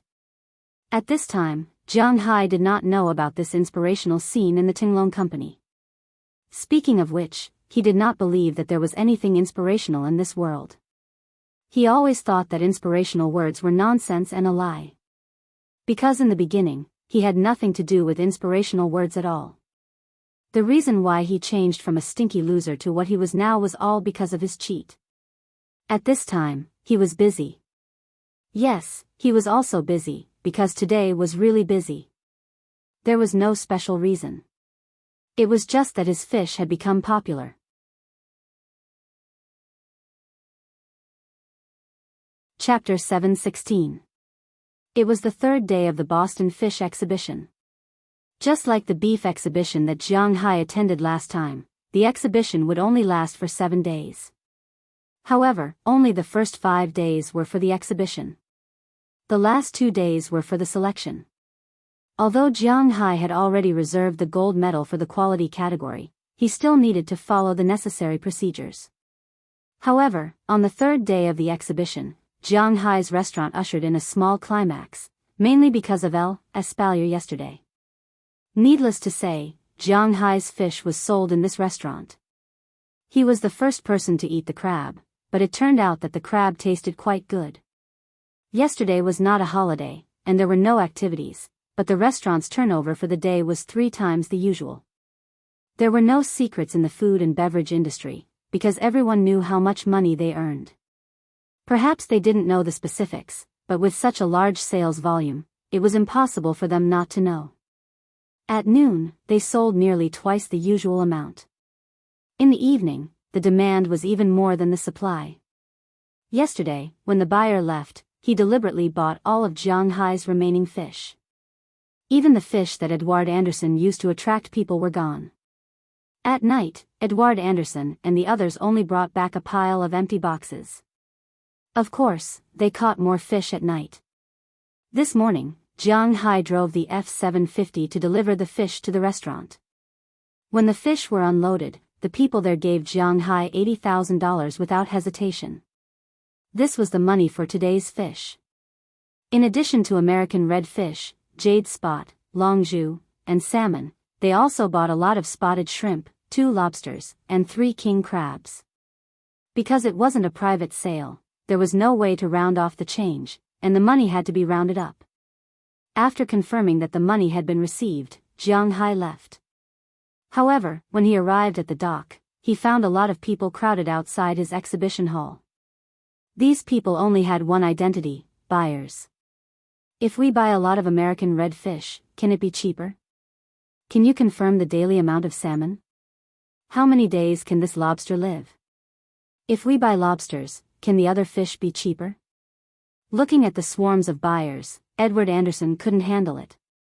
After all, he wasn't a professional in selling these things. He was a professional in this field. Jianghu and Prawalton had already set the price for him to take out. Sometimes, he could even give them a small discount. But now, all these people were coming to him to talk about these things. He was a little confused. Fortunately, Jianghu arrived at this time. Edward Anderson couldn't help but let out a long sigh of relief. "Boss, they're all here to stock up on goods. Why don't you talk to them? I can't handle it anymore." Looking at these guys who seemed to want to eat him alive, Edward Anderson immediately hid beside Jianghu and said with a dumbfounded expression. Hearing his words, Jianghu was also a little confused. After these buyers heard that Jianghu was the boss, their eyes lit up and they subconsciously wanted to rush over. But Peter's was Jianghu's thick wall. When he saw these people rushing over, he instantly blocked them. "What's the matter? Line up and speak one by one." Looking at these guys with shining eyes, Jianghu also said loudly. Hearing Jianghu's words, the people outside couldn't help but mutter, but looking at Knerson Peters's size, they wisely chose to line up. I'm a buyer for XX Seafood Restaurant. We want to buy your seafood. How much is this price?" Seeing these people calm down, Jianghu winked at Peters and let the first person in. After this person came in, he said to Jianghu, "The price is written outside." Hearing his words, Jianghu pointed to the sign hanging there indifferently.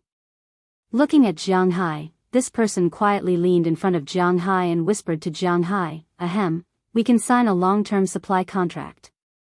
Of course, the premise is that your seafood must be of good quality. In this case, can you give me an internal price?" Looking at Jianghu, this person quietly leaned in front of Jiang Hai and whispered to Jiang Hai. Sorry, we don't sell at retail here. This is the wholesale price. If you can buy, think about what to buy and tell me. If you still need to think about it, don't block the people behind you. What is a rare commodity? What is a monopoly? Jiang Hai's attitude is really bad. Don't buy his things if you have the guts. Listening to Jiang Hai's words, this person couldn't help but be a little annoyed. In fact, these buyers are in a very profitable business. They are knowledgeable about who they buy from. In the restaurant, they are the first people to buy. Generally speaking, American red fish is close to $9 per kilogram. If this restaurant buys the fish from Jiang Hai's manor, then Jiang Hai will definitely give this person something. Of course, this is not a bribe. It is similar to a commission agreement. 1 kilogram is $9 on the book, but in fact, it may be $8 or 80 cents or something. 20 cents of it goes into his pocket. This is the so-called internal price. Unfortunately, Jiang Hai doesn't buy it. He has to act like he doesn't have to worry about selling his things. He really doesn't have to worry about selling them. Fish is different from beef. Beef will be old in 2 years, but the bigger the fish, the more expensive it will be. Therefore, Jiang Hai is not in a hurry. As soon as he heard Jiang Hai's words, the man couldn't help but become angry out of shame. But when he saw that more and more people were gathering, and then he remembered that the boss had ordered him to buy it, he couldn't help but feel discouraged. The food and beverage industry has always been difficult to manage. What others have, you have to have, not to mention something as important as the ingredients. The taste is there, and it can't be compared with the existence of craftsmanship. Some small shops may not care about this, but in the eyes of high-end restaurants, since Jiang Hai's fish has appeared, it is indispensable. In the end, he sighed helplessly and ordered some fish first. After receiving Jiang Hai's order, he wrote down the fish he wants tomorrow. 150 kilograms of American red fish is worth $7,000. 100 kilograms of grouper is worth $6,000. 100 kilograms of anchovies is worth $6,000. 100 kilograms of anchovies is worth $6,000. And 50 kilograms of salmon is worth $5,000. Just these 4 fish are worth $24,500. Together with some other bream, edged fish, and spotted shrimp, this person ordered $31,000. This is only for 1 day. After he orders the fish, it will be a month's supply. He can only add more, not less. If he wants to add more, he has to give a day's notice. With the first person to sign, the people who come later don't talk nonsense. After they come, they directly take the order. They all ordered a month's supply in advance. If there are any changes, the contract can be terminated in advance. Jiang Hai doesn't care about this one, because he doesn't believe that his fish can be compared to anyone. It's that simple. Boston is a gathering place for seafood restaurants. There are many high-end seafood restaurants here. In a short time, Jiang Hai has a small stack of orders in his hands. There are as many as a dozen restaurants. Some of these restaurants have fewer orders, but they are similar to the first one. They have orders of around $30,000 a day. Some have orders of $40,000 or $50,000 a day. On average, each order is about $37,000. Including the order from Restaurant L yesterday, there are 15 restaurants in total. This is $55,500 a day. After deducting taxes, labor, and diesel, there are about $300,000 a day left. That's $10 million a month, and $120 million a year, and this is only the money provided to the seafood restaurants in Boston. If you add the fish provided to Prawalton and the Shanghai supermarket, Chile in China doesn't need these fish for the time being. That's because people in China don't care if the salmon they eat is Atlantic salmon or chum salmon. In China, the big yellow croakers, Yangtze River fish, and Chinese Bahabas fish are the ones that sell at a high price. When these fish become bigger, it will be time to harvest the money in China. Just by selling ordinary fish, Jiang Hai's annual income is about $1 billion. This is talking about net income, not taxes. If taxes were calculated, the fish from these restaurants alone can provide Jianghu with about $200 million. Walton wants at least 10 times, which is $2 billion. However, tax evasion is very serious in the United States. Not counting taxes, Jianghu can make $1 billion a year from these fish. He has to admit that the fish is selling fast after he becomes famous. There is no shortage of rich people in this world. No matter how expensive something is, as long as it is unique, people will buy it. For example, bluefin tuna, blue marlin, green marlin, and so on. Excluding the domestic market, Jianghu's income from the foreign market alone is about $1.3 billion, which is more than the income from beef. Even if the price of cattle is doubled, it will still be the same. Moreover, in 2 years, the big yellow croakers, Chinese bahabas, and Yangtze River fish can be sold in China. He can make at least $500 or $600 million a year, and this is the product of two-way charges. To be honest, Jianghu's business seems to be getting bigger and bigger. Boss, we're rich this time. After signing the receipt, Edward Anderson came to Jianghu's side with a smile. To be honest, he was really anxious when he saw the people on the ranch making money all day long, but now that the fish are sold, all the problems are solved. Yes, this time the fishing and beef should be very stable on both sides, but now there is a problem. That is, are we running out of fishermen and cowboys? Jianghu asked Edward Anderson after receiving the receipt. There is indeed a shortage of fishermen. Hiring 2 or 3 more should be enough. Thinking about it, now that the 5 of them are rotating, if they don't fish every day, they can still rotate. However, now that they fish every day, it is indeed a little unsustainable. For a fishing boat to operate normally, it first needs a captain, a person to watch the sonar, a person to operate the crane, and some people to divide the fish. The more people there are, the faster they can catch the fish. However, Edward Anderson and the others only have 5 people. They can handle it if they are busy, but there are too few people. They can be busy for a few days, but they can't handle it all the time. If there are 2 or 3 more people who can take turns to get off work, it will be much better. They can catch fish for 2 days and rest for a day. Basically, they can take turns with physical fitness. As for the people who can drive the boat, this is easy to deal with. There are not many fishermen who can fly planes, but there are quite a few who can drive boats, and their skills are quite good. Then let's hire some more fishermen. I will move Aphrodite and the others into my villa. This way, there will be 4 small villas empty. Each villa has 4 rooms, and we can recruit a total of 16 people.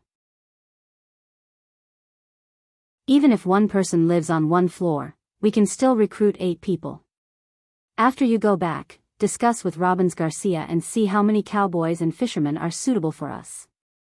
Hearing Robbins Garcia say that they should recruit some fishermen, Jianghu also nodded. The manor is expanding, and it is inevitable to recruit more people, but the candidates must be chosen carefully. Don't worry about this, Robbins Garcia and I are both old here. We can't recruit those who like to gamble, those who have a bad temper, and those who drink too much. Now that the United States has not recovered from the economic crisis, if we want to recruit good sailors and cowboys, there are really a lot of them. After hearing Jianghu's concerns, Edward Anderson patted his chest loudly. Everyone knew about the treatment in the Jianghu manor. All the cowboys and sailors were sharpening their heads, trying to drill in. With the salary of more than $1 million a year, no one would shrink back. Therefore, Edward Anderson and Robbins Garcia were now quite confident. As long as they spread the word that Jianghu's manor was hiring, all the sailors and cowboys in the United States would line up in a row for them to choose from. This was the most direct attraction of the dollar. Hearing Edward Anderson's words, Jianghu also smiled. Indeed, in the United States, no, in the world, there were very few bosses who were as generous as him. He ate the best quality beef and enjoyed an income that even doctors could not reach. They made more money for Jianghu, so Jianghu naturally did not mind reciprocating their efforts. Of course, the premise was that they had to work hard enough. Jianghu was not running a charity. If anyone had any bad intentions, Jianghu would not be merciful when dealing with them. In the next few days, I'll discuss with Robbins Garcia first. After this fishing exhibition, we'll recruit people. Looking at Jianghu, Edward Anderson was now a little eager to give it a try.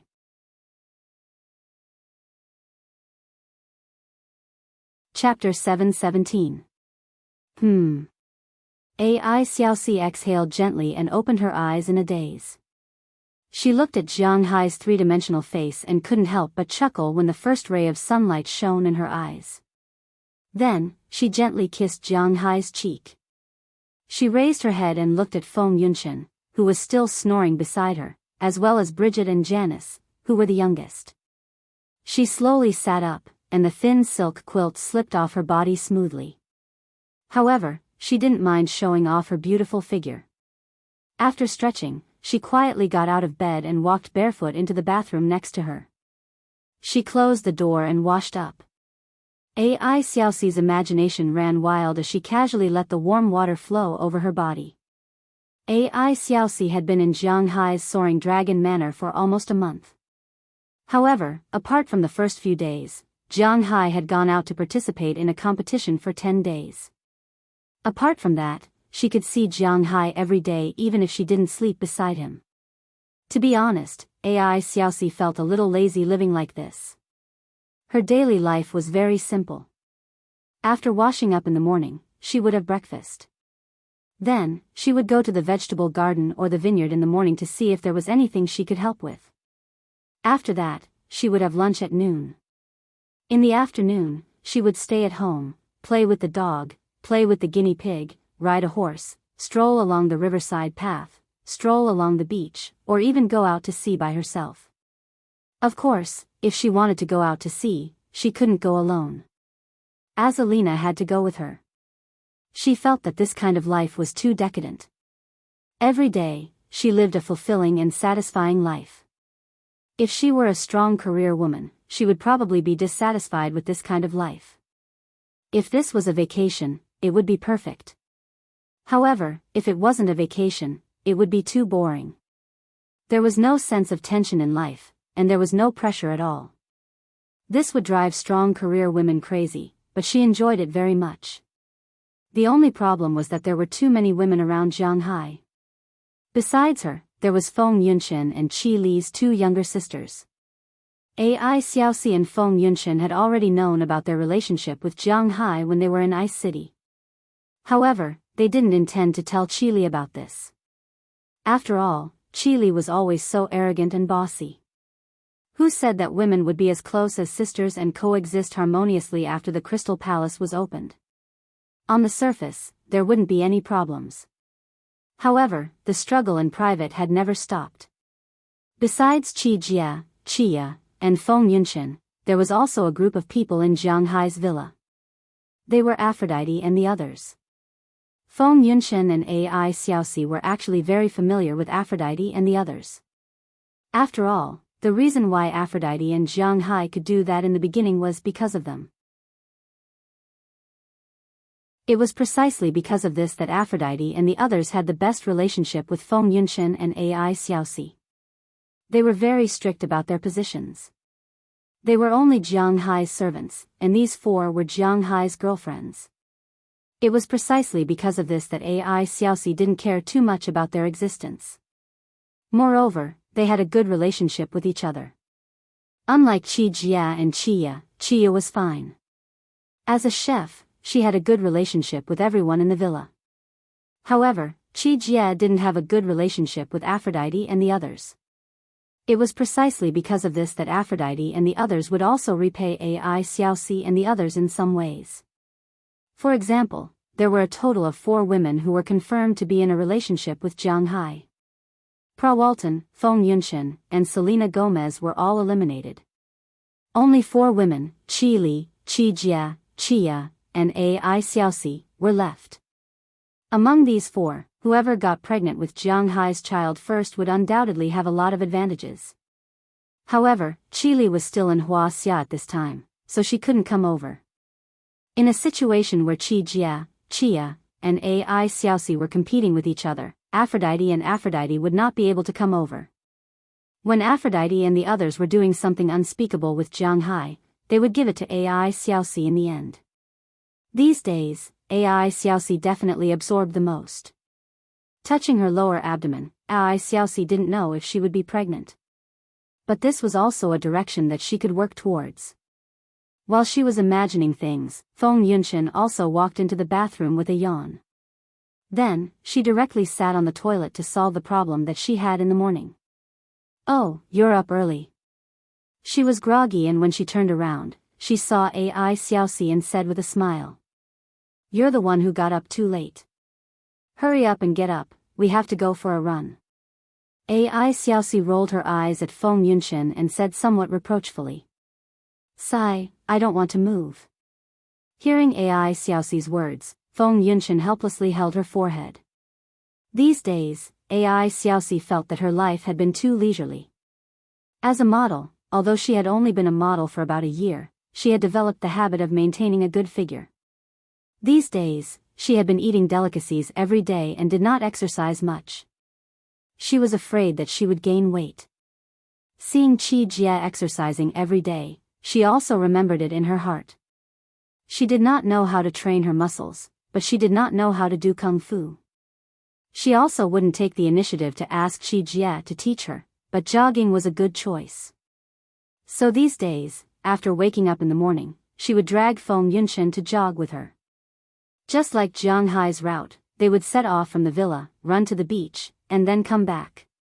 But unlike Jianghu's fast running speed, they ran much slower. They would start jogging around 6 in the morning and come back after 8. At that time, breakfast would have been finished. But fortunately, Chia was very kind-hearted, she would leave them alone. If Qi Jia cared about this, she would be too lazy to care whether they ate or not. After taking a shower and brushing their teeth, Ai Xiaoxi and Feng Yunshan put on their clothes and returned to their room. After changing into sportswear, they went out to jog. At this time, Aphrodite and the others had also woken up. Qi Jia was working out in the gym on the second floor, Chia was studying today's menu, and Aphrodite and the others were cleaning up the villa. Ever since Jianghu told Aphrodite and the others to move in, Jianghu originally thought that they weren't very willing to move. After all, living alone with their own independent space would be much more comfortable. But he didn't expect Aphrodite and the others to agree immediately. The next day, Jianghu specially went to buy some things and changed the 4 largest guest rooms into 8 rooms of the same size. The guest rooms in Jianghu's villa were really too big. Each guest room was about 30 square meters or so.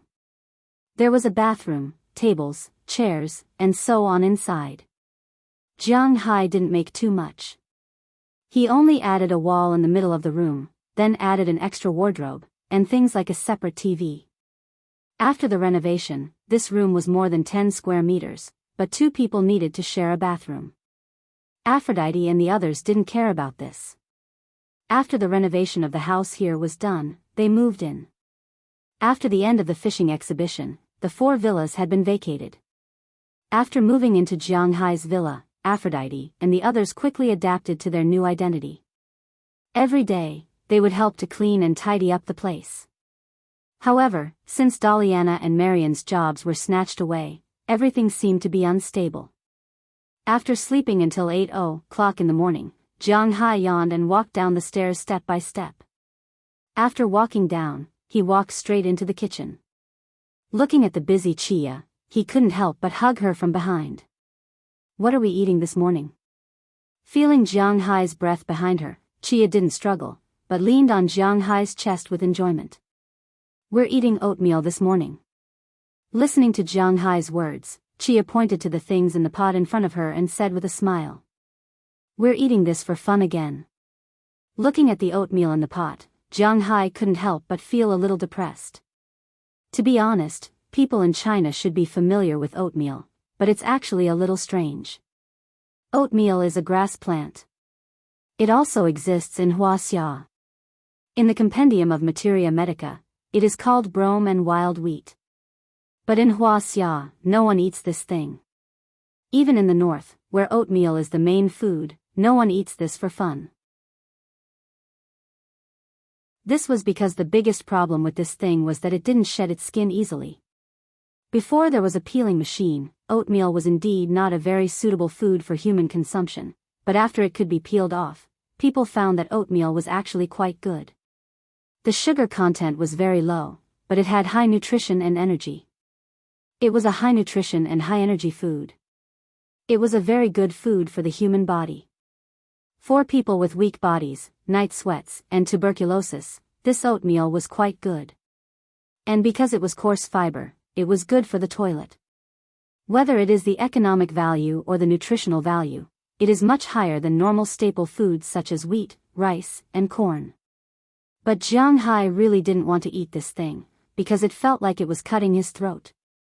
Eating this thing is good for the body, Chia said to Jianghu in a bad mood as she patted his hand on her stomach. Hearing Chia say so, Jianghu also knew that his resistance was useless, but it was good enough to have something to eat, so he wasn't too picky. When Jianghu came down, breakfast was almost ready. After waiting for a few more minutes, Aphrodite and the others came in and helped to take out the breakfast. Jianghu wasn't used to eating by himself and having others serve him, so when he ate at his house, everyone would always eat together. In addition to a large pot of oatmeal, Jianghu's breakfast also had a fried egg. This egg was cooked by the pheasants Jianghu caught. Because these pheasants ate the grass and insects here, the taste of their eggs was quite good. If it was sold in China, an egg would sell for less than 5 yuan, Jianghu would be at a disadvantage. In addition to the egg, there were also sausages. These sausages were all made in Jianghu's manner. The main workers were Mrs. Philemon and the others. These women didn't have anything to do in the winter. Originally, in the autumn, they could go to the seaside villa and the like and still have a job. But in the winter, not many people came to Winthrop to play, so naturally, there was no need for a villa. So they didn't have anything to do at home, so they took the beef that Jianghu and the others usually slaughtered. The best was naturally given to Jianghu, and some was given to the cowboys. In addition, there were some minced meat and standard, commercial-grade beef. After they minced the meat, they made sausages. The most authentic beef sausages, smoked sausages, dried sausages, and the like. Ever since they made these sausages, Jianghu's breakfast often appeared these things. But he had to admit that the sausages made from minced meat tasted very good.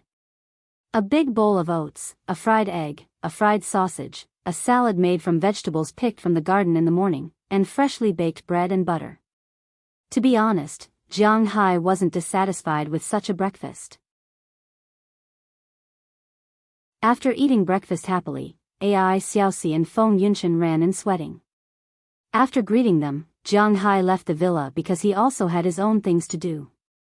Bringing along Xiao Bai and Xiao Huang, who hadn't appeared for a long time, Jianghu first went to the stable to see Xiao Xia, his shire horse.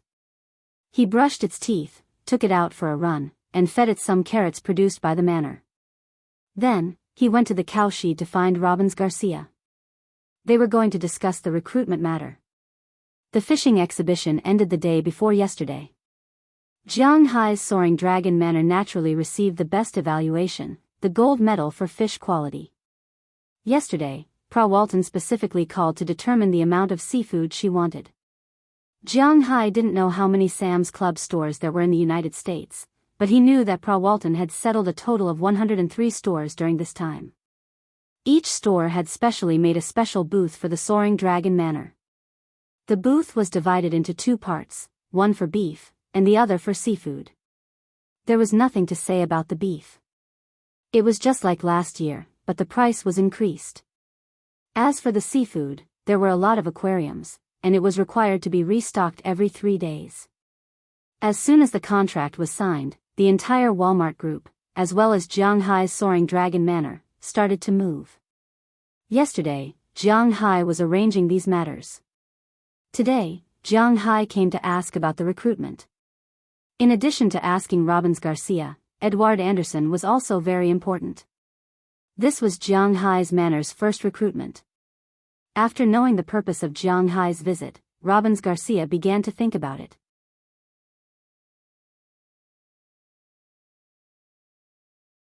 Chapter 7:18. There's a shortage of cowboys, but it's not too big. After all, we're mostly active in the manor. With the help of the cattle dogs, it's not too bad. If you want to recruit people, it's naturally the best, but you don't have to recruit too many. 3 people are enough. After calculating in his heart, Robbins Garcia said to Jianghu. As he said, there were more than 20,000 cows in Jianghu's manor. These cows were naturally not enough if they were raised well. It would take almost 1,000 cowboys to raise them well. However, even though they were raised in such a rough manner, they still had enough meat. After all, there were still a lot of cattle dogs. But now that Jianghu said he wanted to recruit people, it was reasonable for them to recruit some people. Well, if the ranch wants to recruit 3 people, let's implement it soon. I'll go recruit tonight or tomorrow. Also, I'll look for Edward Anderson at the fish farm. After listening to Robbins Garcia's words, Jianghu also noted it down. If the ranch wanted to recruit 3 people, there would be more manpower available. He still had to ask at the fish farm. After saying goodbye to Robbins Garcia, Jianghu left the ranch directly and went to the dock. At this time, the dock was busy, but it was not about to go out to sea to fish, nor had it just finished fishing. Jianghu's fishermen were famous for their night work. Because they wanted to ensure the freshness of the fish, they had to get up and send the fish out in the dark the next morning after fishing every night. Although they had not sent the fish from Prawalton's Sam's Club, they still had not sent the fish out. But just the fish from a dozen restaurants would take an entire night. At 5 or 6 o'clock in the morning, the fish would be sorted and sent to these restaurants with the F-750. Jianghu was thinking about whether to buy a berth at the Boston dock. When the time came, he would directly drive the boat there and let the fishermen take the fish themselves. It would be much more convenient, although he would have to spend more money. At this time, when Jianghu came, Edward Anderson and the others were there making fishing nets. These fishing nets had to be dried in the sun. Otherwise, they would rot easily after being soaked in the water all day long. A net cost tens of thousands of dollars, or even hundreds of thousands of dollars. Edward Anderson and the others cherished it very much. In addition to measuring the fishing nets, the others were not idle. They had been cleaning the boat and throwing away some household garbage. These garbage would not be thrown into the sea. If it was leftover rice and fish bones, it would be fine to throw it into the sea because the fish would eat it. But for some plastics and the like, those things could not be thrown away. They had to be transported out on land. Seeing Jianghu coming over, Edward Anderson couldn't help but stop his work and waved at Jianghu. Hey, boss, you're up. Seeing Jianghu coming over, Edward Anderson couldn't help but ask him. Well, I was a little tired a few days ago. I see that you are also very tired. This time I came to ask about your recruitment. Looking at Edward Anderson, Jianghu said with a smile. Hearing about recruitment, Edward Anderson and the others' eyes lit up. It is indeed time to recruit some people. These people are a little tired these days. Shrugging, Edward Anderson glanced at the fishermen behind him, sighed, and said to Jianghu. If they don't sleep every night, they can't make up for it during the day. If it weren't for Jianghu's good welfare and good food, even if they could bear it, their bodies would not be able to bear it. Well, let's see if we can recruit tonight or tomorrow. Hearing Edward Anderson's words, Jianghu also nodded. He didn't care about the small amount of money, but he didn't want to tire these people out. Tonight, let's gather together to discuss the salary and benefits of the new recruits. Then, we'll spread the news of the recruitment. This way, when we go to recruit tomorrow, we'll definitely find more people than today. Looking at Jianghu's proposal, Edward Anderson thought for a moment, but rejected Jianghu's idea. Instead, he said to Jianghu. Hearing his words, Jianghu was stunned for a moment. Then he thought about it and realized that Edward Anderson's words were quite reasonable. If he went to recruit people tonight, he would be blind. Those who had the ability and wanted to come might not come today, and the people he recruited might not be to his liking. Jianghu had always been a person who cut the Gordian knot. But this time, he felt that Edward Anderson was right, so he nodded and agreed to Edward Anderson's proposal. After talking with him for a while, Jiang Hai returned home with Xiao Huang and Xiao Bai. As soon as he came back, he saw Chirps in the distance holding a rabbit and landing on the roof of Jiang Hai's house. When it saw Jiang Hai, it couldn't help but call out a few times. Hearing its call, Jiang Hai waved at it. Seeing Jiang Hai's action, Chirps spread its wings and flew down from the roof, landing steadily on Jiang Hai's arm. For Chirps, it rarely stayed in the house except during winter.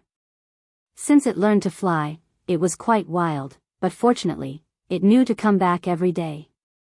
Since Chirps became wild, its little friend, Dai Teeth, was a little depressed. It couldn't find anyone to play with every day. Recently, it found the Greenland seal, Whitehair. Jiang Hai didn't put this Greenland seal in the ocean, but put it in the swimming pool. Every day, Delina and Marion would bring the 2 guinea pigs to feed it. A swimming pool was enough for it to swim in, and recently, it became Dai Teeth's new little follower. Since Dai Teeth couldn't be found, it must have stayed with Whitehair. After playing with Chirps for a while, Jiang Hai also returned to the villa. After returning to the villa, he thought that since the income of his manor was so good, should he increase the wages of his cowboys and sailors? Although he already gave a lot of bonuses, it was still necessary to have a clear reward and punishment system. Anyway, he had nothing to do today, so he began to think about it at home. In the evening, after dinner, Edward Anderson and Robbins Garcia came together. Because the cowboys and fishermen still had things to do, the two of them came to represent them. After arriving at Jiang Hai's villa, Jiang Hai also told them his thoughts. It has been nearly 2 years since I came to Winthrop. I am very grateful for the help of the two of you. This time, I am going to set a new salary and bonus for our cowboys and fishermen. I can't just casually pay them according to my mood. Looking at the two in front of him, Jiang Hai smiled and said to them. When they heard Jiang Hai talking about salary and bonus, the two's eyes lit up instantly. If this happened in Wuxia, there might be some people who would hypocritically decline and say that there was no need. But this was the United States, and everyone liked money. It's just that Americans exposed this character more. As soon as they heard that Jiang Hai wanted to increase their wages, their ears perked up. Looking at their expressions, Jiang Hai also chuckled. I did some calculations today. I don't care how big the wage gap is between the fishermen and cowboys outside, but in my place, there is no gap. As for the cowboys, Robbins, your salary will be increased to $2,500 a week. Burke Dollar, Philemon Turner, Harriman Fells, and Bell Lester will all be increased to $1,500 a week. Oh right, this contract is for Bell alone. The contract for the manor guards is $2,000 a week. He can sign it together. For the newly recruited people, it will be $1,000 a week. As Jiang Hai spoke, he took out the new contract that he had drafted and specially called Moses Adams in the afternoon and showed it to Robbins Garcia. As soon as he heard Jiang Hai's words, Robbins Garcia's eyes lit up. With a weekly salary of $2,500, there were 52 weeks in a year, which was $130,000. Not to mention other bonuses, just the income alone would be $130,000 a year. *CK, it was a battle commander among the white-collar workers. As for the others, they would earn $78,000 a year, which was no more than the average white-collar worker. As for Bell Lester's $2,000 a week, he wasn't envious.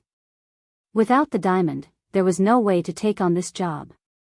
They knew Bell's ability very well. With Bell's ability, an extra $2,000 a week wasn't a lot. It's the same for the fishermen. Edward, you will also get $2,500 a week. As for Tommy Charles, Eleanor Cece, Andrew Christian, and Marlon Rupert, they will all get $1,500 a week. However, Marlon Rupert has a separate contract with an additional $1,000. After all, he has to fly planes and helicopters, which is a benefit. The newly recruited sailors will also get $1,000 a week. After hearing Jiang Hai's words, Edward Anderson also nodded. According to the salary increase, they didn't get as much as the cowboys. After all, a cowboy starting salary was $800, but now it was $1,500, which was almost double. Their starting salary was $1,200, and now it was only an increase of $300. However, an increase was the best. Moreover, for Edward Anderson, what he cared about the most wasn't the salary, but the bonus. As for the benefits, I've also written it down. I'll provide food and accommodation. 2 people will live in a small villa like the workers' quarters, and the food will be from our manor. Needless to say, the most important thing is the bonus. Whether it's a cowboy or a fisherman, you will receive 2/1000 of the total annual sales of cattle or seafood. I'll take it as a bonus, and everyone will share it equally. Looking at the people in front of him, Jianghu said very seriously. Hearing Jianghu's words, Robbins Garcia and Edward Anderson also quickly calculated in their hearts. In fact, in general, ordinary manors would give out 1% of the profits because they really didn't make much money. An ordinary manor would only earn a few $100,000 a year. 1% of the profits would be a few $1,000s, or even less than $10,000. Naturally, they could say that it was 1%. However, Jianghu's manor was different. A cow wasn't sold at the National Livestock Exhibition for $160,000, but at the price of $150,000 after the price increase, Jianghu's manor could kill nearly 20,000 cows this year. After all, the calves had grown up. 20,000 cows, $150,000 each. That was $3 billion. 1,000th was $3 million, and 2,000th was $6 million. Although it wasn't like the end of last year, when each person could get $1 million, even if they recruited 3 new people, there were only 8 people. Each person would get a bonus of more than $700,000. Moreover, with 8 people, they weren't lacking in cowboys to begin with, and they could raise more cows. What if they could kill 30,000 cows next year? When the time comes, they would be able to get 9 million, which was more than 1 million for each person. With 3 more people and 10,000 more cows, it wasn't particularly difficult. However, Jianghu didn't want his manor to have too many cows. As for the fisherman, Edward Anderson also thought about it. Jianghu was talking about all marine products, not just fish. According to the sales and prices he knew now, their annual income before tax was about $2.5 billion. Although it wasn't as good as beef, it was still a lot. 2,000th was $5 million. Now they had 5 people. If they recruited 4 more, that would be 9 people. Each person could get more than $500,000. Coupled with their original salary, it was quite a lot. Most importantly, they were different from Robbins Garcia and the other cowboys. In their fish farms, there were plenty of fish that could be raised. Jianghu's fish farm was far from being saturated. Moreover, Jianghu could increase the size of his fish farm. Thinking of this, Robbins Garcia and Edward Anderson's eyes suddenly lit up. Just like what was said just now, no one would complain about money. Although it seemed that they could earn a lot now, they could still earn more. Boss, there is no problem with this contract, but I remember you said at the beef cattle show that you wanted to expand the area of the pasture, right?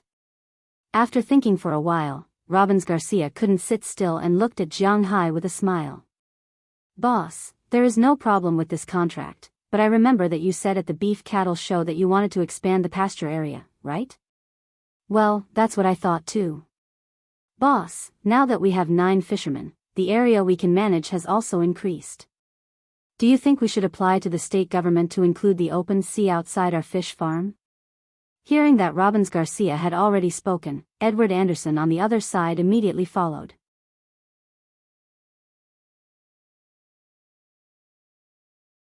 Chapter 719. This can be. Listening to their words, Jianghu touched his chin and muttered in a low voice. At the same time, his eyes lit up. When he was in Texas, Jianghu had considered the idea of buying some manors. Back then, he didn't do it to raise cattle, but to sell grass. Don't forget, Jianghu could sell grass for $1 billion to $800 million a year, and that was in dollars. But after he came back, he had been busy, so he temporarily forgot about it. Now that Robbins Garcia mentioned it, Jianghu was a little tempted. Right now, he has more than $1 billion in cash in his hands. Even if he keeps this money in the bank, he will only earn some interest. Therefore, Jianghu doesn't care if he wants to buy more land, whether it's pastures or fisheries. But after all, Boston was not like Texas or Montana, where the population was sparse. There were a lot of people here, and there was no vacant land. If Jianghu wanted to expand, he would have to take over the land of other manors. And most importantly, with the development of tourism in Winthrop, and Jianghu's interest in the beef of his manors, the land was steadily increasing. The price of land here was still rising steadily, and the meat sold by these people would be more expensive than before. Whether they would sell it or not, and what the price would be, this still needs to be considered. Jianghu was going to talk to Mayor Wallace tomorrow and ask him to help him ask how much money he would need to buy all the small and medium-sized manors nearby. If he could raise cattle, he would raise cattle. If he couldn't raise cattle, planting grass would be a pretty good income.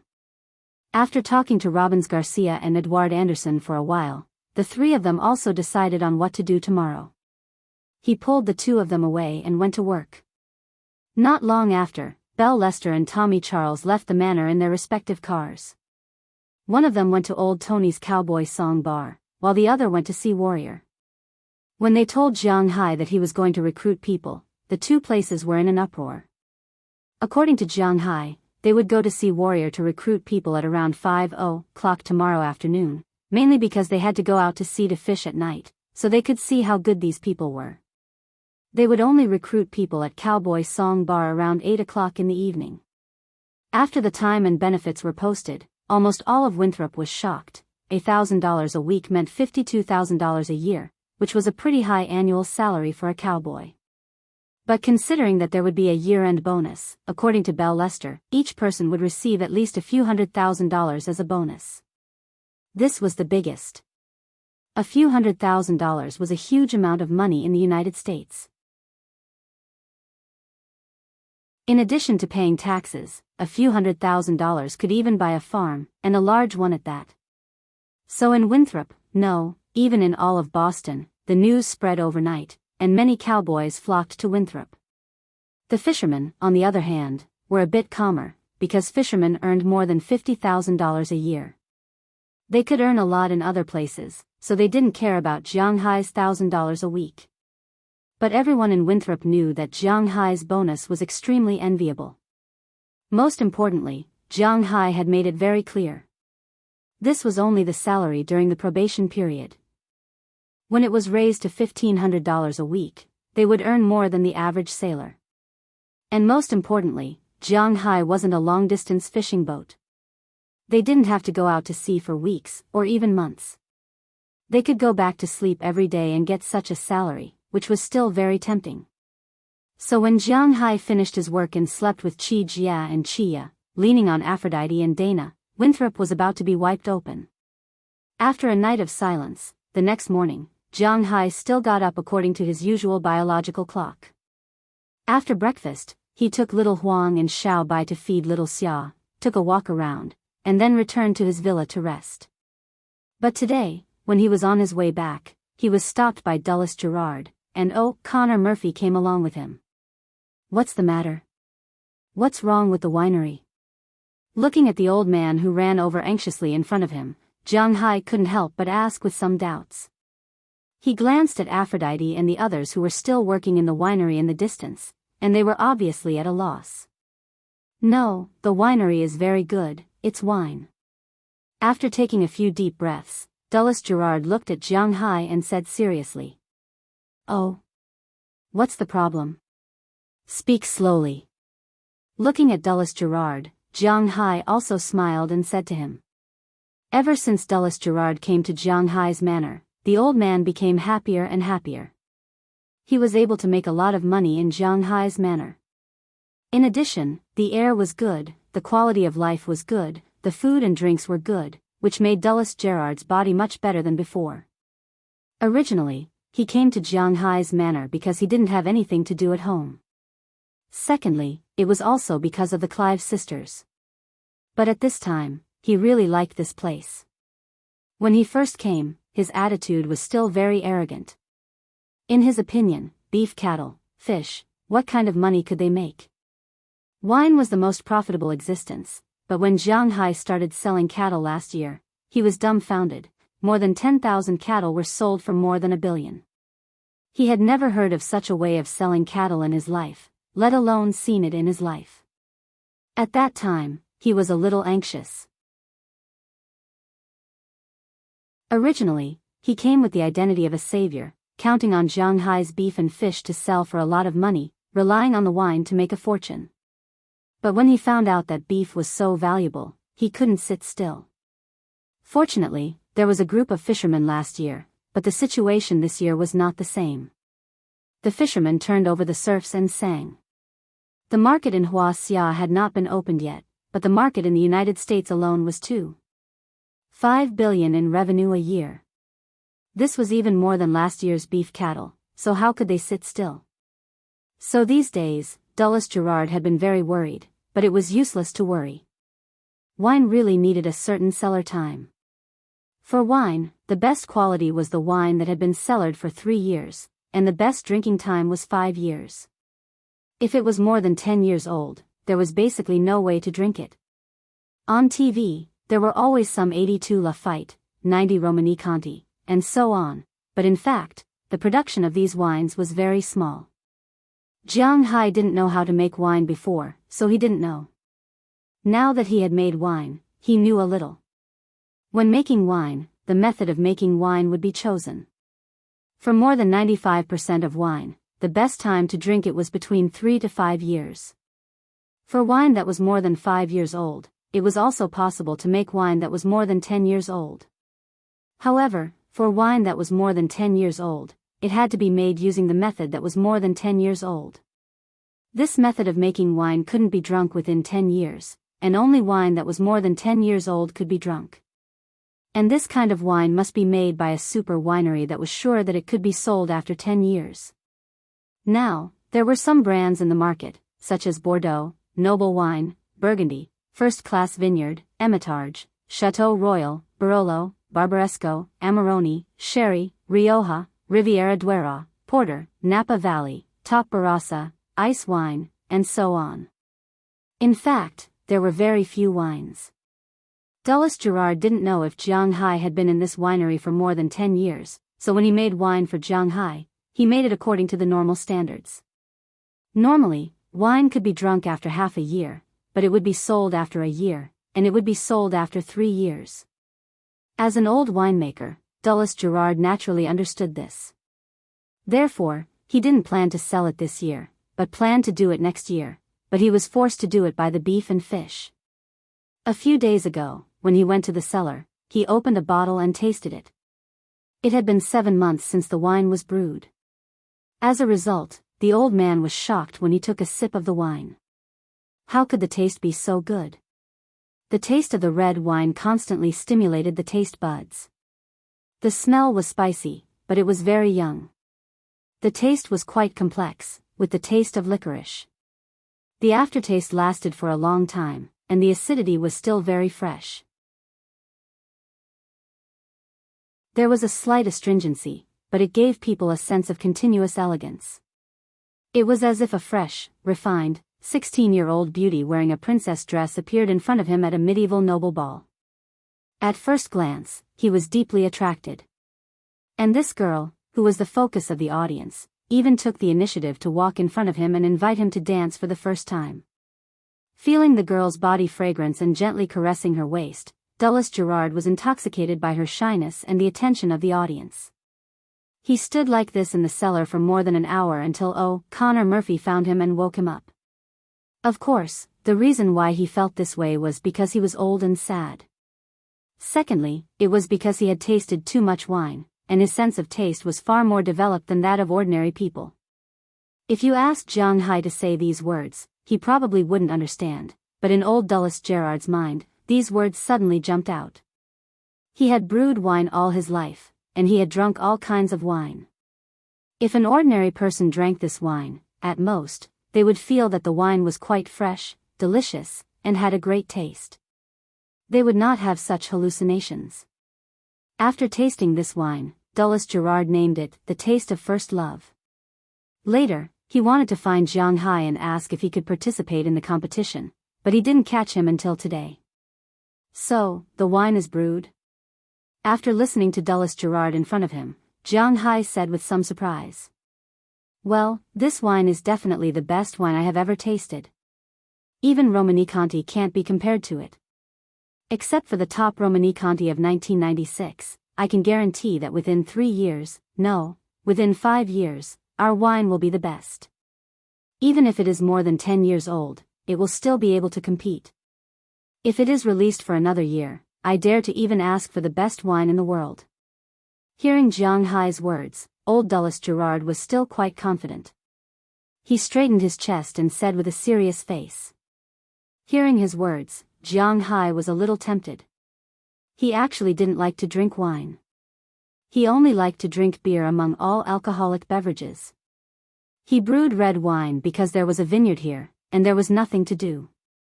Secondly, he also wanted to make money. Now that Dulles Gerard told him that these wines could already make money, Jianghu was a little tempted. How do we do it? Do you need me to go to Prawalton? Listening to Dulles Gerard's words, Jianghu said to him. Originally, Jianghu didn't care about releasing the wine for another year, but this year's new wine can be used to make a name for himself. There's no need for that. We don't have much wine in total. It's a pity to sell it in Sam's Club. We can participate in the wine competition. When the time comes, we can make a name for ourselves and sell it in limited quantities. I want to keep at least half of last year's wine and sell it in 3 years. I believe that by that time, these wines will become the overlords of the wine industry. Looking at Jianghu, Dulles Gerard's old eyes flashed with a glimmer of light. It can be seen that he is quite confident in this wine. Okay, then I'll leave it to you. Do you have any plans? Looking at Dulles Gerard, Jianghu made a decision. He is definitely willing to support making money, and he doesn't want to trouble Prawalton for everything. It doesn't matter to trouble Prawalton, but don't forget, there is still Walmart behind Prawalton. It's not a good idea to put all the work on others. Since Dulles Gerard can help Jianghu solve the problem of sales, Jianghu naturally will not disagree. At the end of this month, the Magoon wine competition will be held for 3 days. We can participate in it. Looking at Jianghu, Dulles Gerard said seriously. Hearing his words, Jianghu also calculated in his mind. At the end of the month, there is no problem. Okay, you and Connor Murphy go first.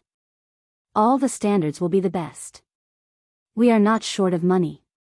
I will rush over before the competition starts. Looking at Dulles Gerard, Jianghu thought for a moment and said seriously. He felt that he had been going to exhibitions this year, but it doesn't matter. Anyway, he hasn't been to Europe. This time, he will just treat it as having fun.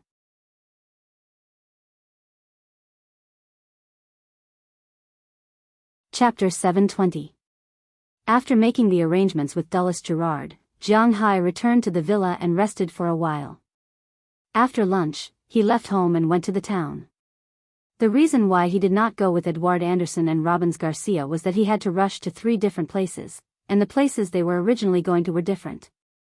He could find them when it was time. Jianghu drove his self-driving car to the town of Winthrop.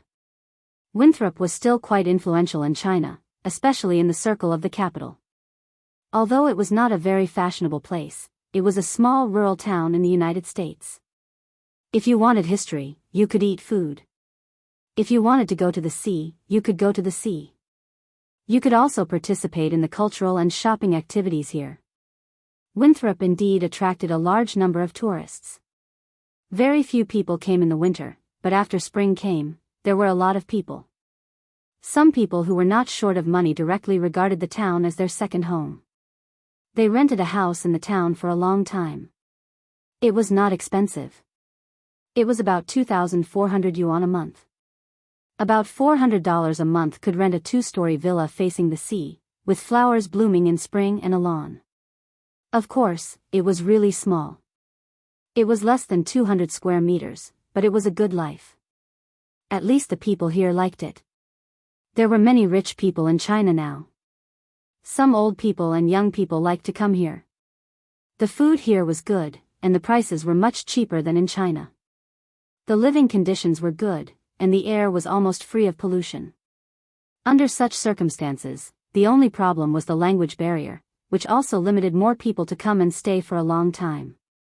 As for staying here for a long time, it was necessary to change the tourist visa. Speaking of which, there were many kinds of tourist visas. If one stayed for a long time, one could apply for a B2 tourist visa. The duration of this visa was divided into 3 months, 1 year, 3 years, 5 years, 10 years, and a permanent visa. Of course, it was unlikely to apply for a permanent visa. But 1 year, 3 years, 5 years, and 10 years could still be applied. For example, if one wanted to see a doctor, or if one's daughter or son got married and was about to have a baby, the elderly could come and help take care of it. But generally speaking, it was easy to apply for 3 months and 1 year visas. The other ones were a little troublesome to review. When Jianghu drove over, he could see that there were many Wuxia people in the town at this time. They were taking photos, chatting, or on their way to restaurants, horse ranches, and the beach.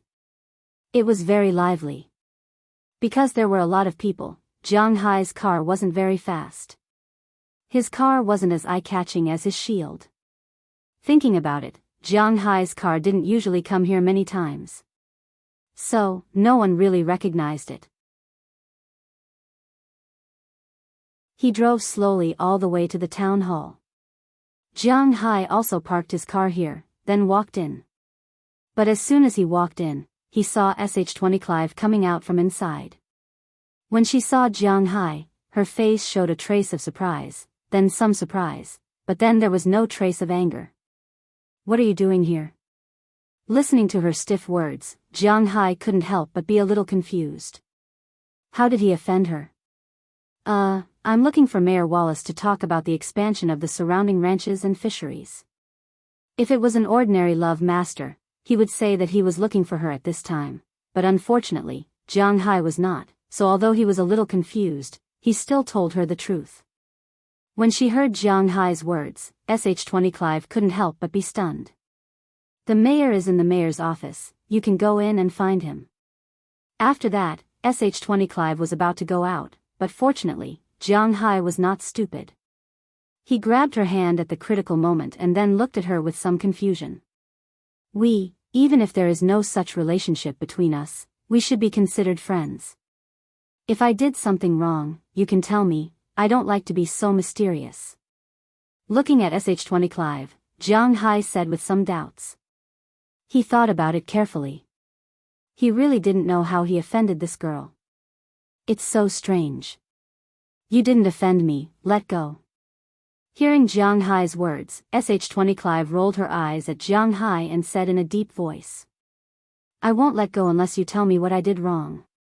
Looking at Sh20 Clive, Jianghu also showed a childish temper and said with a serious face, If you don't let go, I'm going to call security." Hearing Jianghu's shameless words, Sh20 Clive couldn't help but glare at him and say loudly. Hearing her words, a lot of people looked over, including a lot of security. But when these people found out that the conflict was between Jianghu and Sh20 Clive, they all shrank back. First of all, this happened to Jianghu. Just like what Jianghu said when he turned against them, Jianghu was their god of wealth, their savior. How could they dare to interfere with Jianghu's business? Second of all, because they knew some of the stories between Jianghu and Sh20 Clive, what did other people's business have to do with them? Seeing that these people saw her situation, but none of them reached out to help, Sh20 Clive stared at Jianghu with hatred. Have you eaten yet?" Seeing that these people ignored him, Jianghu couldn't help but smile, and then said to Sh20 Clive, "I've eaten." Hearing Jianghu's words, Sh20 Clive still stared at him and said, "Then I'll treat you to coffee. After thinking for a while, Jianghu said to Sh20 Clive. This time, he didn't give her a chance to refuse. He directly pulled her out of the town hall, went to the coffee shop across the street, and then stuffed her into a private room. After Sh20 Clive arrived, although she still looked angry, she didn't make a scene. Cappuccino, I remember you like this. Now you can tell me what I did wrong. You know, I have a slow reaction. If you don't tell me, I'll never know. After waiting for a cup of coffee and a drink, Jianghu pushed the coffee in front of Sh20 Clive and asked her carefully. Hearing Jianghu's words and seeing his actions, Sh20 Clive glared at him and picked up the coffee. To be honest, when Sh20 Clive faced Jianghu, she really didn't know what to think of him. At the very beginning, Sh20 Clive was the most likely person to become the mistress of Jianghu's manor. She also thought so and did so. Even after having Delina and Marian, they didn't stop her from dating Jianghu. However, after that accident, she found out that Jianghu had a wife in Wuxia. According to Jianghu, it was only a contract marriage, not love, and he was ready to divorce her. However, perhaps because of the little princess in her heart, she decided to stay away from Jianghu before Jianghu divorced her. However, because of this decision, she became further and further away from Jianghu. In her eyes, Jianghu was a very likable man. On one hand, he was rich. On the other hand, he had a good heart and was very responsible. He didn't have a strange temper and was very easy to get along with. Although sometimes he was a little childish and didn't have much social experience, these didn't prevent him from being a good husband or boyfriend. Back then, it was impossible for Sh20 Clive not to be moved by Jianghu. Otherwise, she wouldn't have left Jianghu's house so late at night. However, her decision did push Jianghu away. It turned out that Jianghu was used to being passive. When she took the initiative to leave his world, he would not make a move to persuade her to stay. Instead, he would silently stand in place. If you went back to him, then he would accept you. If you did not go back to him, then you should keep your distance. Sh20 Clive once thought of going back to Jianghu. However, when she went back again, she found that Jianghu's side, which used to be empty, was occupied by others. She couldn't even be with Jianghu because of Qi, let alone so many people. So from that moment on, she felt that it might be good to just be friends with Jianghu, but people were like this. When there was a person in her heart, she would always subconsciously compare him with this person when there was another person by her side. However, it could be said that there was only one Jianghu in the world. Other people weren't called Jianghu. Therefore, she really didn't know when the knot between Sh20 Clive and Jianghu could be untied. You really don't know why I'm angry? Sh20 Clive looked at Jianghu and calmed down. Hearing her words, Jianghu shook his head. He really didn't know. Let me remind you about karma. Seeing that Jianghu didn't seem to be playing dumb, Sh20 Clive said a name. Karma? Your sister. I met her a few days ago, and then she wanted to see the underground race car, so I took her to see it, but in the end, we didn't see it. I sent her back very early and watched her walk into the dormitory building with my own eyes. Is there a problem? As soon as Karma Cliff's name was mentioned, Jianghu remembered, but after checking, he didn't find anything wrong. You still have the nerve to say that the underground race car is a place where a girl like her should go? How dangerous is it? Hearing Jianghu admit this matter, Sh20 Clive couldn't help but say loudly. You're right, that's not a place where good people go. Hearing her words, Jianghu subconsciously wanted to refute, but after thinking about it in his mind, he realized that it was indeed not a good place. You're really a rascal, you admit your mistake very quickly. Sh20 Clive didn't think that Jianghu would admit his mistake so easily. Originally, she thought that Jianghu would quibble, but she didn't expect him to admit it directly, which really caught her off guard. That place is really not a place where good people go. I know this. There is no need to have a conflict with you. If you don't say it, I won't take her there in the future. Of course, if I see her going, I will stop her.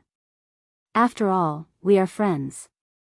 Smiling and taking a sip of the drink in front of him, Jianghu said with a smile. Looking at Jianghu's smiling face, Sh-20 was really angry and funny.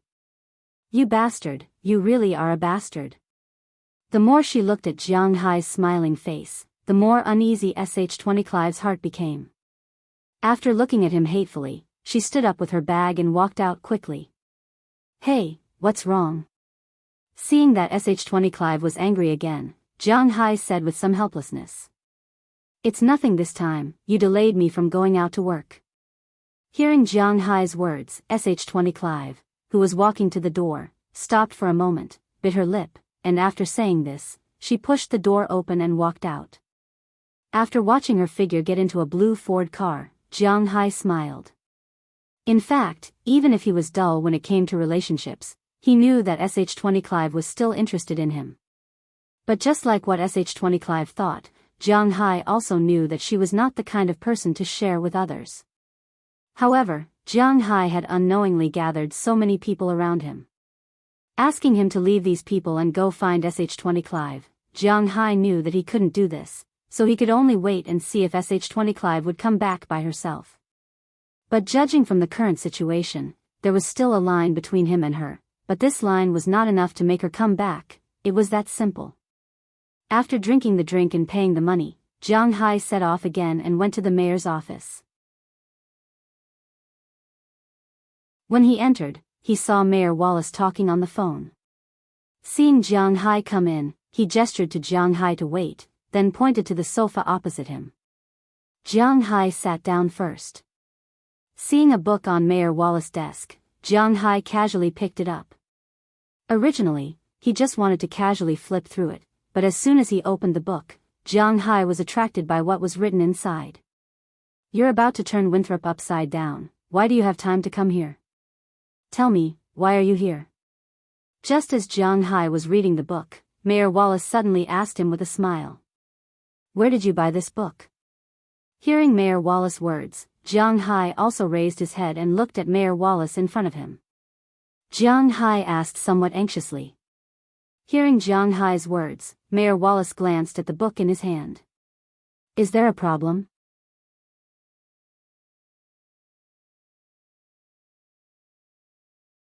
Chapter 721. This is a book. Every bookstore sells it. Mayor Wallace said with some doubts as he took the book from Jianghu's hand. This book is actually a very ordinary esoteric book, titled The Secret of Nazi Madness. In fact, it is about some esoteric actions in Germany during World War II. Among them, there are two most famous ones. One is the Aryan underground city. It is said that after World War II, some Germans fled to this place. They built Aryan City under the ice of the Antarctic continent, where the elites of the Germanic race lived. After World War II, the United States once sent a fleet to search for these people. They carried out the airborne plan, but this plan was eventually forced to stop. Legend has it that it was because they encountered the elites of Germany. However, no one knows whether this is true or not, but this Aryan underground city has always been the focus of discussion on TV and the internet. The other story is about the Tibetan area of Wuxia. Because some things are not allowed to be written, it can only be briefly introduced. According to legend, in the Tibetan area of Wuxia, there is a cave called Shambhala Cave. This cave is the axis of the world. There is endless energy hidden in it. Of course, Jianghu does not know what kind of energy it is, but he knows that if there is no such thing as martial arts and internal force in this world, then what is said in the book is naturally false. But what Jianghu noticed most is that whether it is Aryan City or the virtual Shambhala Cave, there is a badge, a dragon-shaped badge, the same as the one he saw in the cave of the ancestral dragon. What the hell is this? Looking at the book in front of him, Jianghu's heart is not calm. In fact, Jianghu does not care too much about his current wealth. Although it is important, the most important thing is his golden finger and his life. Looking at the two badges in the picture, Jianghu frowned deeply. What? You want to see it? If you want to see it, take it away. This thing is not worth much. Seeing that Jiang Hai was still thinking, Mayor Wallace couldn't help but smile, then he shrugged and said to him.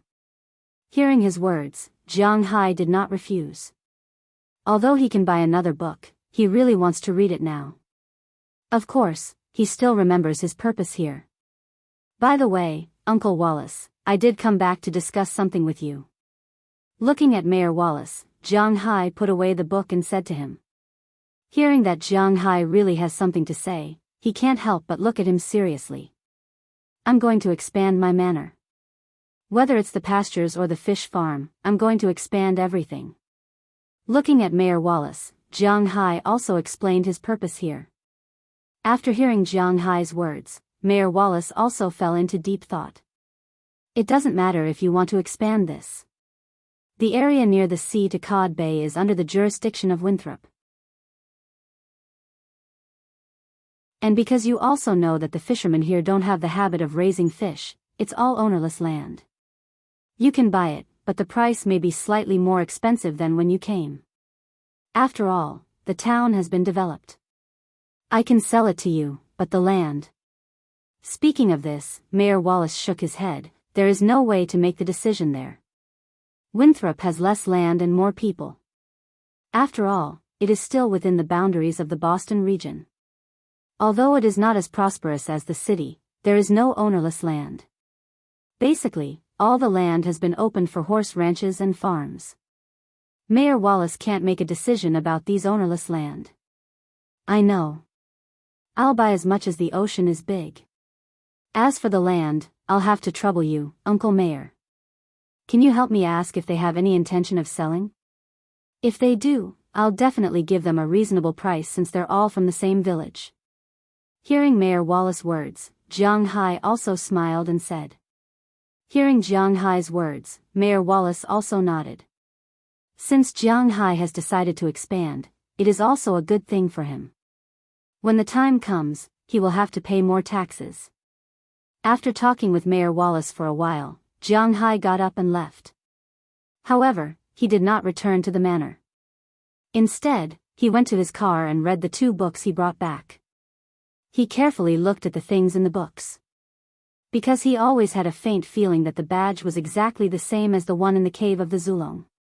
If it was really the same, then he might have to find a way to find this cave in Aryan City, although he himself felt that it was somewhat unreliable. According to the book, the earliest history of Aryan City was in December 1946.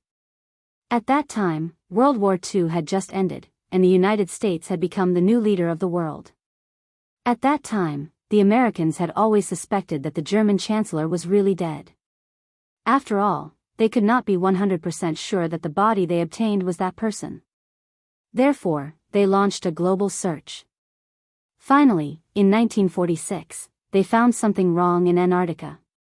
In December, the Secretary of the United States Navy, James Forrest, sent a large fleet of 40 ships and aircraft to Antarctica. The fleet included the Navy's flagship, the Mount Olympus, the aircraft carrier, the Philippine Mercenary, maritime aircraft carriers, submarines, destroyers, icebreakers, tankers, transport ships, and so on. This special force was composed of more than 1,400 sailors and crew members. The ship also carried 3 dog sledding teams that specialized in traveling in the ice and snow. The United States Navy took documentary videos of this expedition, and later, it was even made into a movie called Secret Land. The ground team equipped with tractors, explosives, and various tools was responsible for building an airborne base in Antarctica called Little America. It was a small airstrip in the ice and snow that could allow 6 R-4D aircraft and 2 seaplanes to land smoothly. After the base was built, they took advantage of the 3-month summer in Antarctica to conduct a survey. Although they found many strange phenomena, they did not find anything more. They only found warm lakes connected to seawater, and a plane accident that caused 3 deaths and 6 injuries. Other than that, they did not find anything else. This kind of book was like this. Everything written was vague. It seemed to be very attractive. When Jiang Hai was a child, he liked to watch this kind of exploration program, but when he grew up, he found that these programs were really stupid. This book was the same. Jianghu half reclined on the chair and read for several hours, almost finishing the main part of the book. But in fact, nothing was written in the book. No one knew what happened in Antarctica, and no one knew about the caves in Tibet. Unknowingly, the phone rang, which pulled Jianghu out of the world of the book. Gently massaging his temples, Jianghu opened his eyes and glanced at the caller. It was none other than Edward Anderson. He then looked at the sky outside.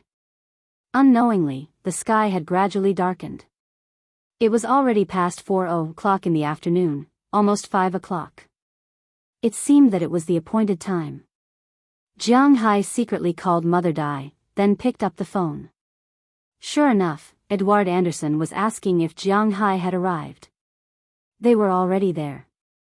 "I'll be there soon."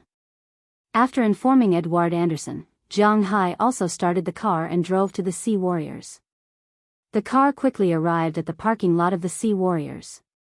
After parking the car, Jianghu quickly walked in. As soon as he entered, he saw that the scene was really lively. At this time, there were many people gathered in the Sea Warriors. These people all looked very rough, drinking beer and white wine there, and their relationship was quite harmonious. Edward Anderson's figure was also very conspicuous among these people. Jianghu saw him at a glance. At this time, he was obviously the focus of everyone. In fact, the reason why these people gathered here today was entirely because of him. After all, the welfare of Jianghu's manor was something that everyone wanted to go to, even though the salary was not very high. "Hi, boss." When Jianghu squeezed over there, Edward Anderson also saw Jianghu and couldn't help but raise his hand and call out. As soon as the word "boss" came out, almost everyone's eyes looked at Jianghu in an instant. After all, the purpose of these people here was to be one of Jianghu's subordinates. Looking at these people who wanted to eat him alive, Jianghu smiled awkwardly and then walked to Edward Anderson's side. "Come, let me introduce you. This is Almond, the best sailor before me, our marine hero. He is also the owner of this cowboy's song, Al. This is Jianghu, my boss." Seeing Jianghu squeeze over, Edward Anderson pulled him and introduced an old white man. This old white man was almost 60 years old, his hair and beard were white, and he had a big belly. Although he was a sailor and a marine, Jianghu felt that he was more like a businessman. Indeed, this man was indeed a businessman. Almond. When Jianghu came here before, Edward Anderson introduced him to him once. He had participated in World War II and was a major in the Navy. He was the captain of a destroyer. The bar they were in now was modified from the destroyer. Before joining the army, he was also a sailor, but later he went into business. And judging from his current situation, he was very good at business. Unlike Jianghu, who relied on his golden fingers to make a fortune in a short time, he worked hard to build a business.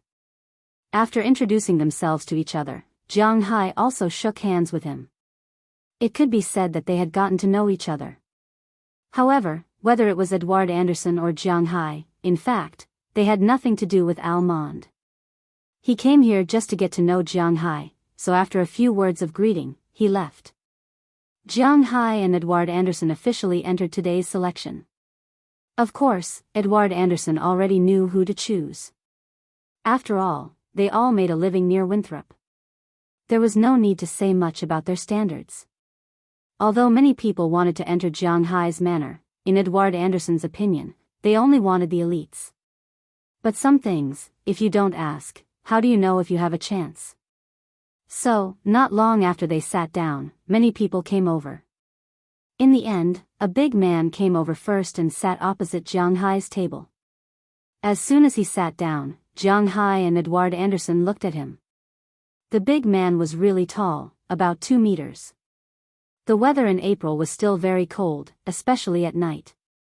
It was basically only a few degrees, even though it was the end of April. But he only wore a short-sleeved t-shirt inside and a denim jacket outside. His explosive muscles were swaying in front of Jianghu. It could be seen that this man's complexion was good, and he was very tall and sturdy. He was a good man. "Hey, Edward, I heard that you are recruiting sailors. What do you think of me? After the big man sat down, he asked Edward Anderson. But when he asked, his eyes were somewhat nervous. Although he was very confident in his skills, he was still afraid that Edward Anderson would look down on him. After Edward Anderson glanced at him, he smiled. I knew it, Bill. You will definitely come. Welcome. After smiling, Edward Anderson directly stretched out his hand without saying anything. The man named Bill didn't expect to join just like that. He couldn't help but look at Jianghu in a daze. Welcome. Although Jianghu was a little surprised that Edward Anderson agreed, he still said with a smile because he knew that Edward Anderson wouldn't cheat him. If he wanted to cheat him, he would have done it long ago. Why would he wait until now? After seeing Jianghu shake hands with Bill, Edward Anderson was quite gratified. In fact, he also felt that he was a little impulsive. After all, Jianghu was still sitting beside him. It wasn't good for him to jump over his boss. But fortunately, Jianghu still gave him face, which made Edward Anderson feel that he had a lot of face, but at the same time, he was also somewhat moved. Ahem, boss, his name is Bill Zephaniah. He's one of the best cowboys around here. I wanted to hire him the last time I came to recruit him, but he went to Europe with those French people. I didn't expect him to come back now. Although Jianghu trusted him, Edward Anderson knew that he couldn't betray this trust. So after a little awkward smile, he told Jianghu. This Bill Zephaniah was just like him. He was indeed a good sailor. He could sail any kind of fishing boat. Although he didn't know how to fly a plane, he was very good at sailing a fishing boat. His machinery and operation were good at everything. Looking at his size, this guy's strength wasn't inferior to Harriman Fell's. This big guy was also a safety net on the sea.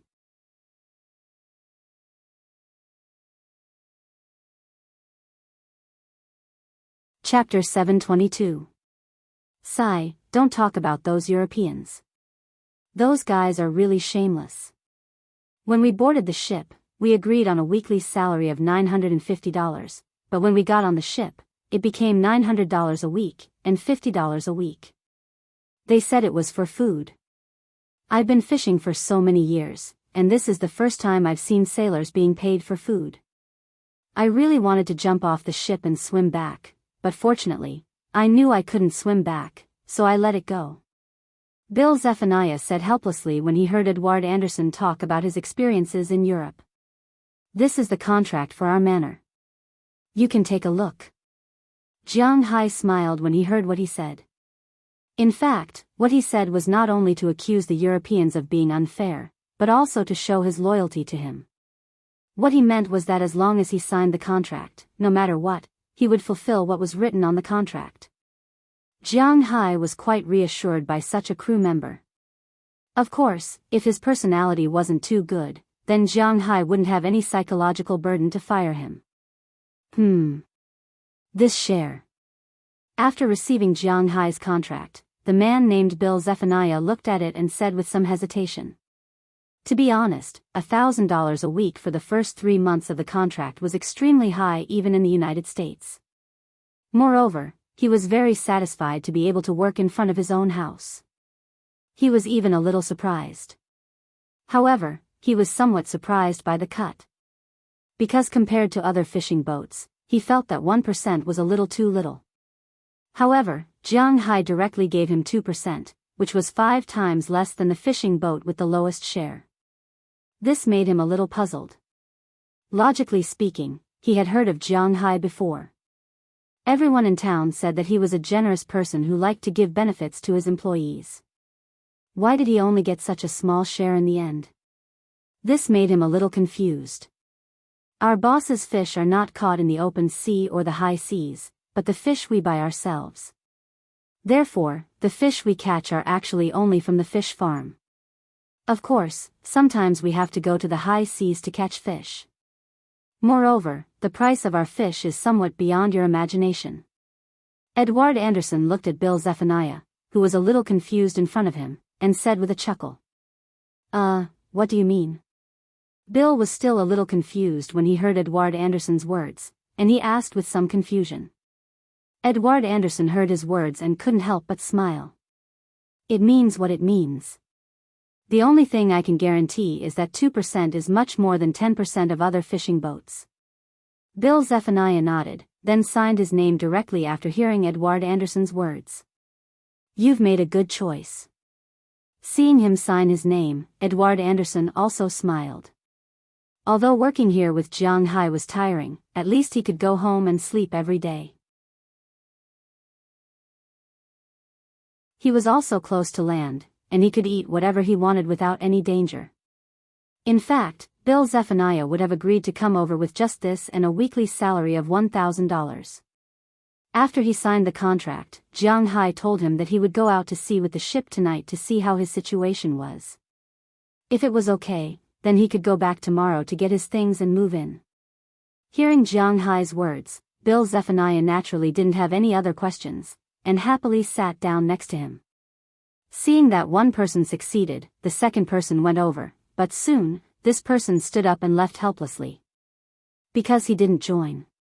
According to Edward Anderson, this guy was a drunkard. Although he had a good relationship with them, this guy especially liked to drink and cause trouble. Jianghu's manner couldn't tolerate him. One succeeded, one failed, but no matter what, there were two people. This gave everyone a glimmer of hope. Later, more and more people came to ask Jianghu if he wanted them. About 3 hours later, there were 4 people standing next to Jianghu and Edward Anderson. These 4 people were Bill Zephaniah, who had been introduced earlier, Bennett Rodney, Bauer Rahman, and Carlisle Cotton.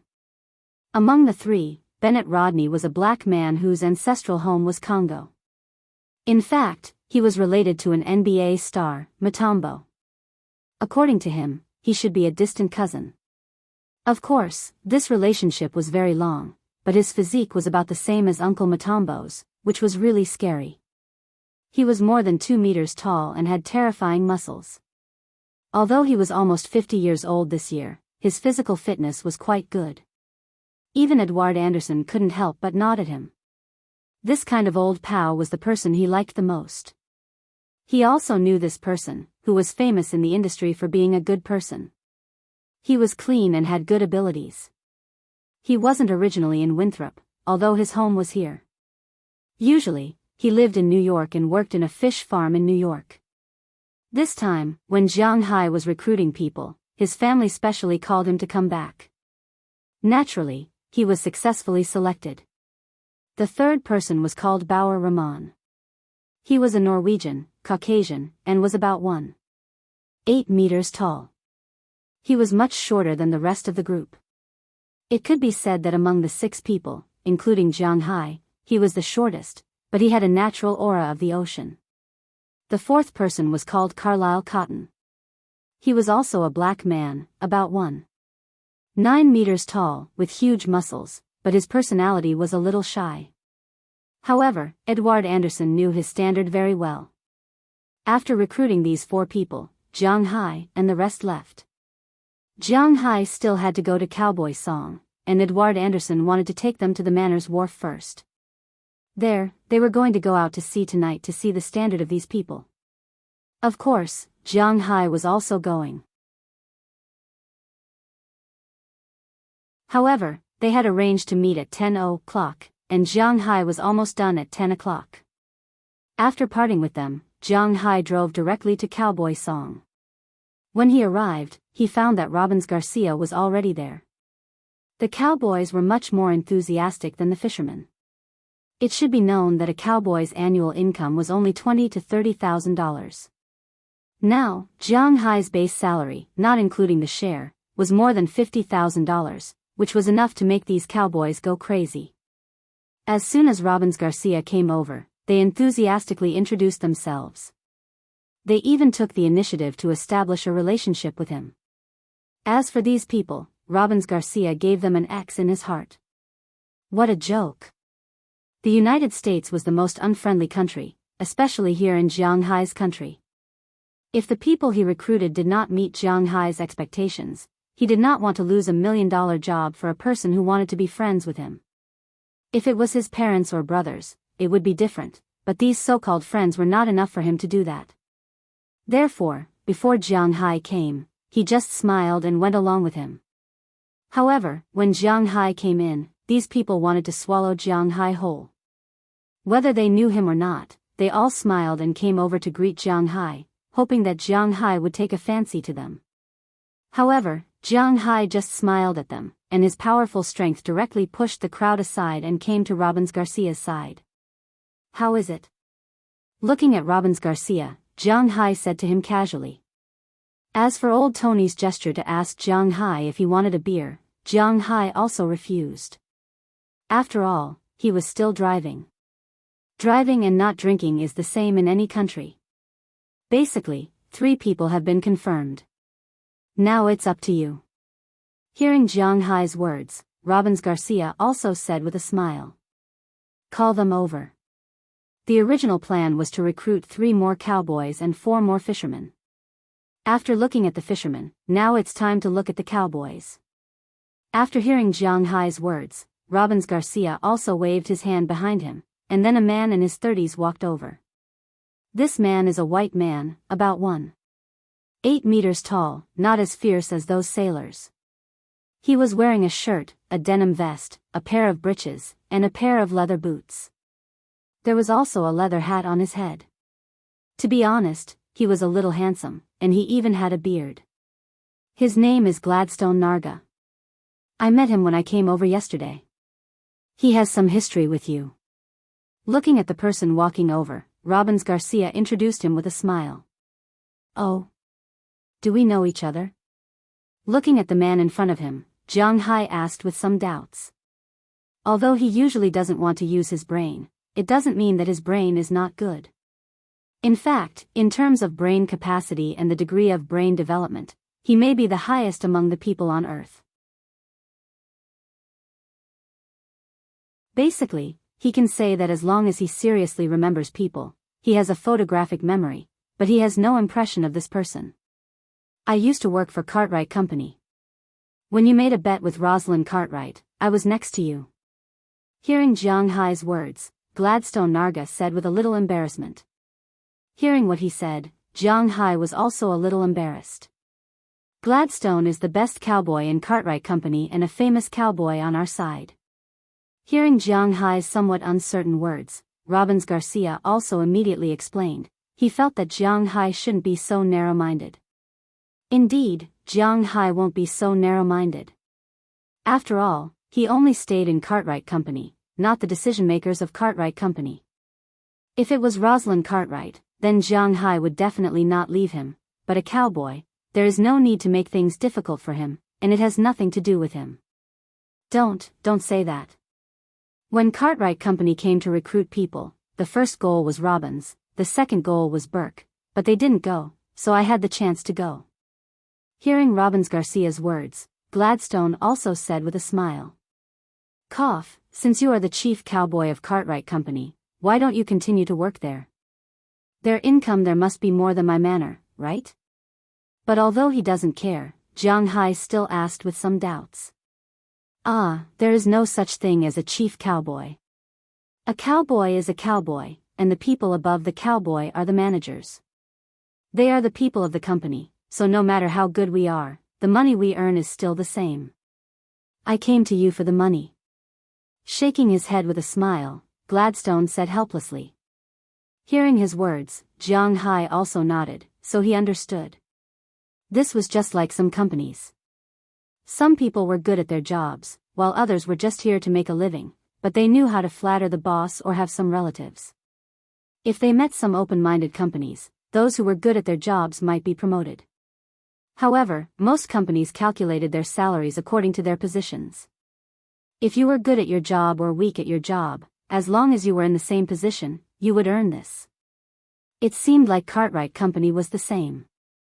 In fact, thinking about it, Jianghu's manner is also like this. In terms of pure cowboy level, regardless of management ability, skill, policy, and so on, Burke Dollar is at the same level as Robbins Garcia.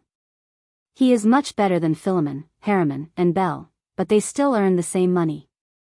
Sometimes, technology is just technology, but it is not everything. Well, very good, you are hired. You can come to the manor tomorrow and try to work for 3 months. The weekly salary for 3 months is $1,000. If you do well after 3 months, you will be promoted, and then we will talk about the new salary.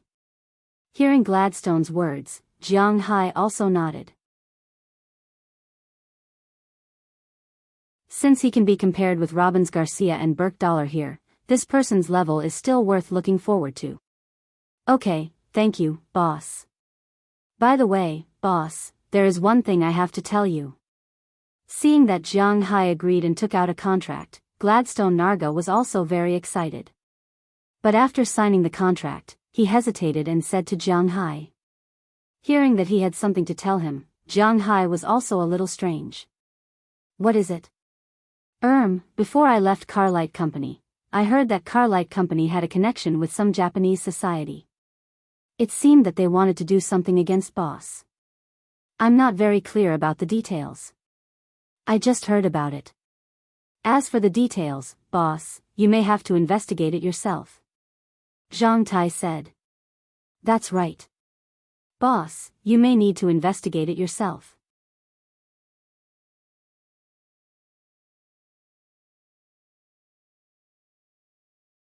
Chapter 723.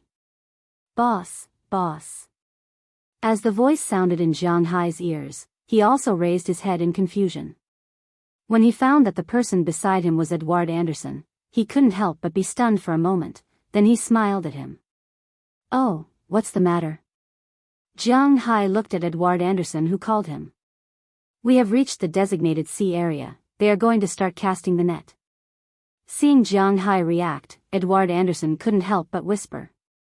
Hearing his words, Jianghu looked around and found that many people were looking at him. He couldn't help but smile. Well, let's start. With Jianghu's order, Tommy Charles also shouted, cast the net. As soon as he finished speaking, the newcomer, Bill Zephaniah, slowed down the speed of the boat. Then, Bennett Rodney controlled the boom and lifted the fishing net into the sea. On the other side, Bauer Rahman and Carlisle Cotton were busy opening the fishing net and scattering it as much as possible. As the fishing net entered the sea, it instantly became a semi-arc shape blown up by the wind, catching the fish under the sea level into the net. Looking at their skillful movements, Jianghu continued to fall into contemplation. Today, he did a lot of things. First, he learned about some badges of Nazi Germany.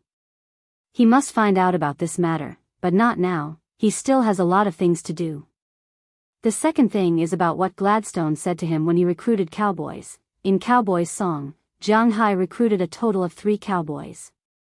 In addition to Gladstone Narga, there were 2 other people named Blake Hill and Eddie Lewis. They were famous cowboys around here.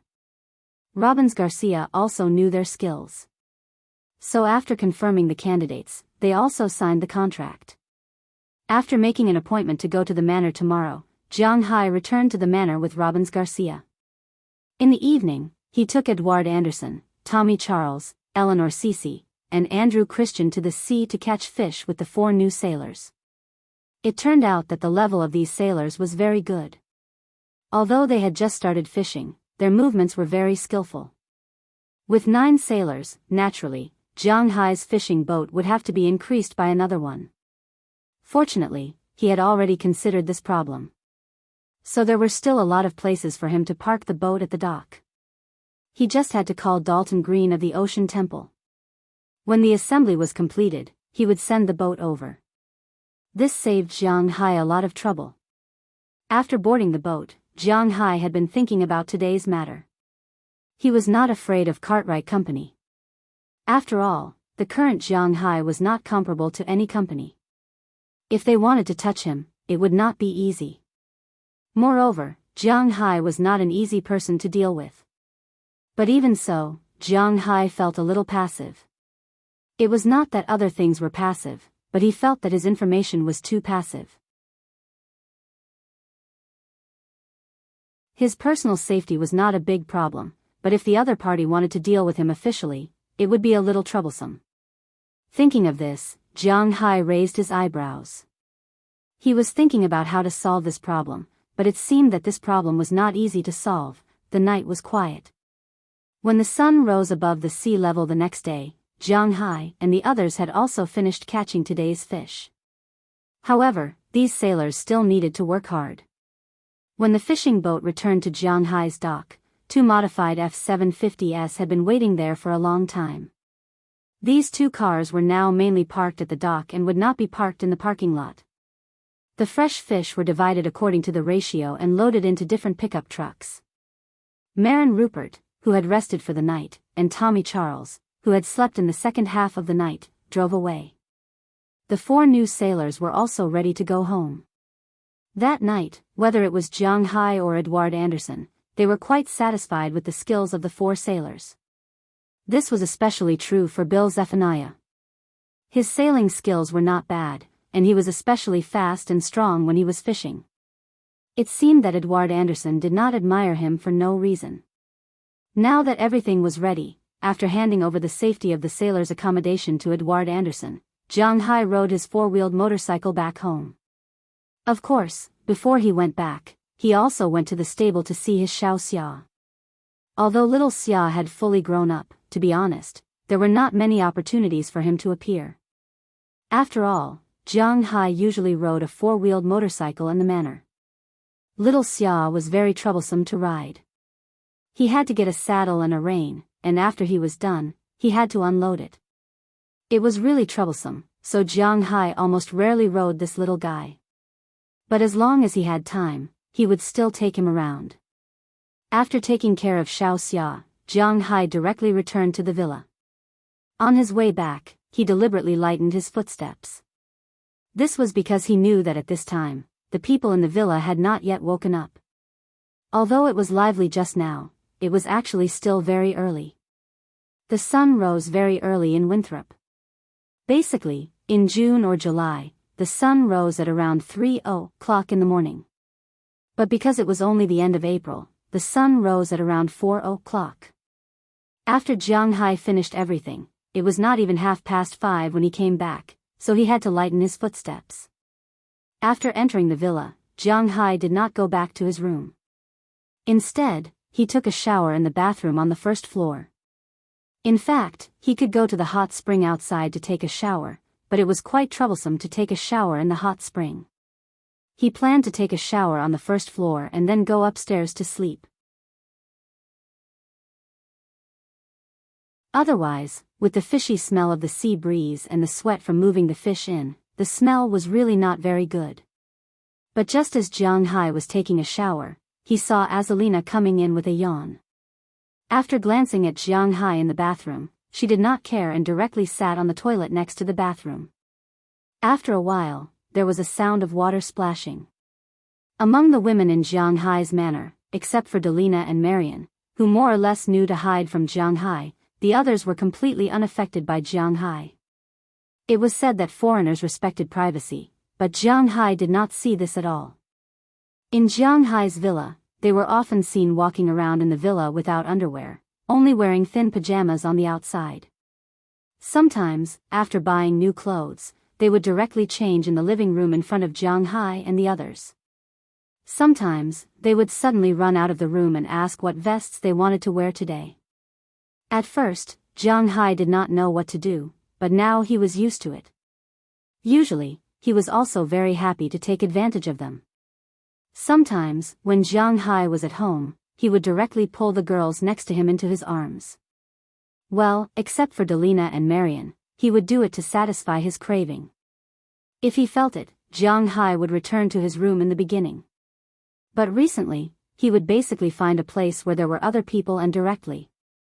For example, behind the stairs, inside the kitchen, inside the bathroom, among the girls in Jianghu's villa, except for Qi Jia who was more domineering and Chia who was more shy, including Ai Xiaoxi, Feng Yunchen, Aphrodite, and Dana, all of them were quite wild. They did not even mind performing in public when they were aroused. Such a life. Jianghu could only say that it was really cool, although it was a bit shameless to say so. Have you finished examining those fishermen? Are they reliable? After the sound of running water stopped, Azalina flushed the water, glanced at Jianghu, took off her nightgown, walked to Jianghu's side, took off the shower head, and washed her bottom. At the same time, she said to Jianghu. Hearing her words, Jianghu's hands touched the two places she had just shown, and at the same time, he answered her. Not bad, very good. Feeling Jianghu's movements, Azalina did not resist. Instead, she deliberately took a step forward so that Jianghu could feel more comfortable. Jianghu had long known her thoughts, but Jianghu had never done it with her. Although she had done it with her hands and mouth, except for that, she had never completed the last step. Then why do you seem to have some worries? Hearing Jianghu's words, Azalina asked with some doubts. How should I put it? I do have some headaches. Hearing her words, Jianghu also sighed. Let's talk about it. Seeing that Jianghu was indeed troubled, Azalina also finished showering at this time. She simply wiped her body and came out naked without putting on clothes. Jianghu also did not put on clothes because his clothes were full of the smell of fish. He planned to go back to his room on the second floor naked, but now, he could talk to Azalina. After the two arrived at the sofa in the living room, Azalina asked Jianghu to sit on the sofa while she knelt in front of Jianghu. There was no need to say what she was going to do, because if she described it, her book would be banned. Tell me about it. After looking up at Jianghu, Azalina began to get busy. Jianghu felt her service and also told her about his troubles. He really needed to have some forces of his own. At the very least, he would know who was trying to harm him.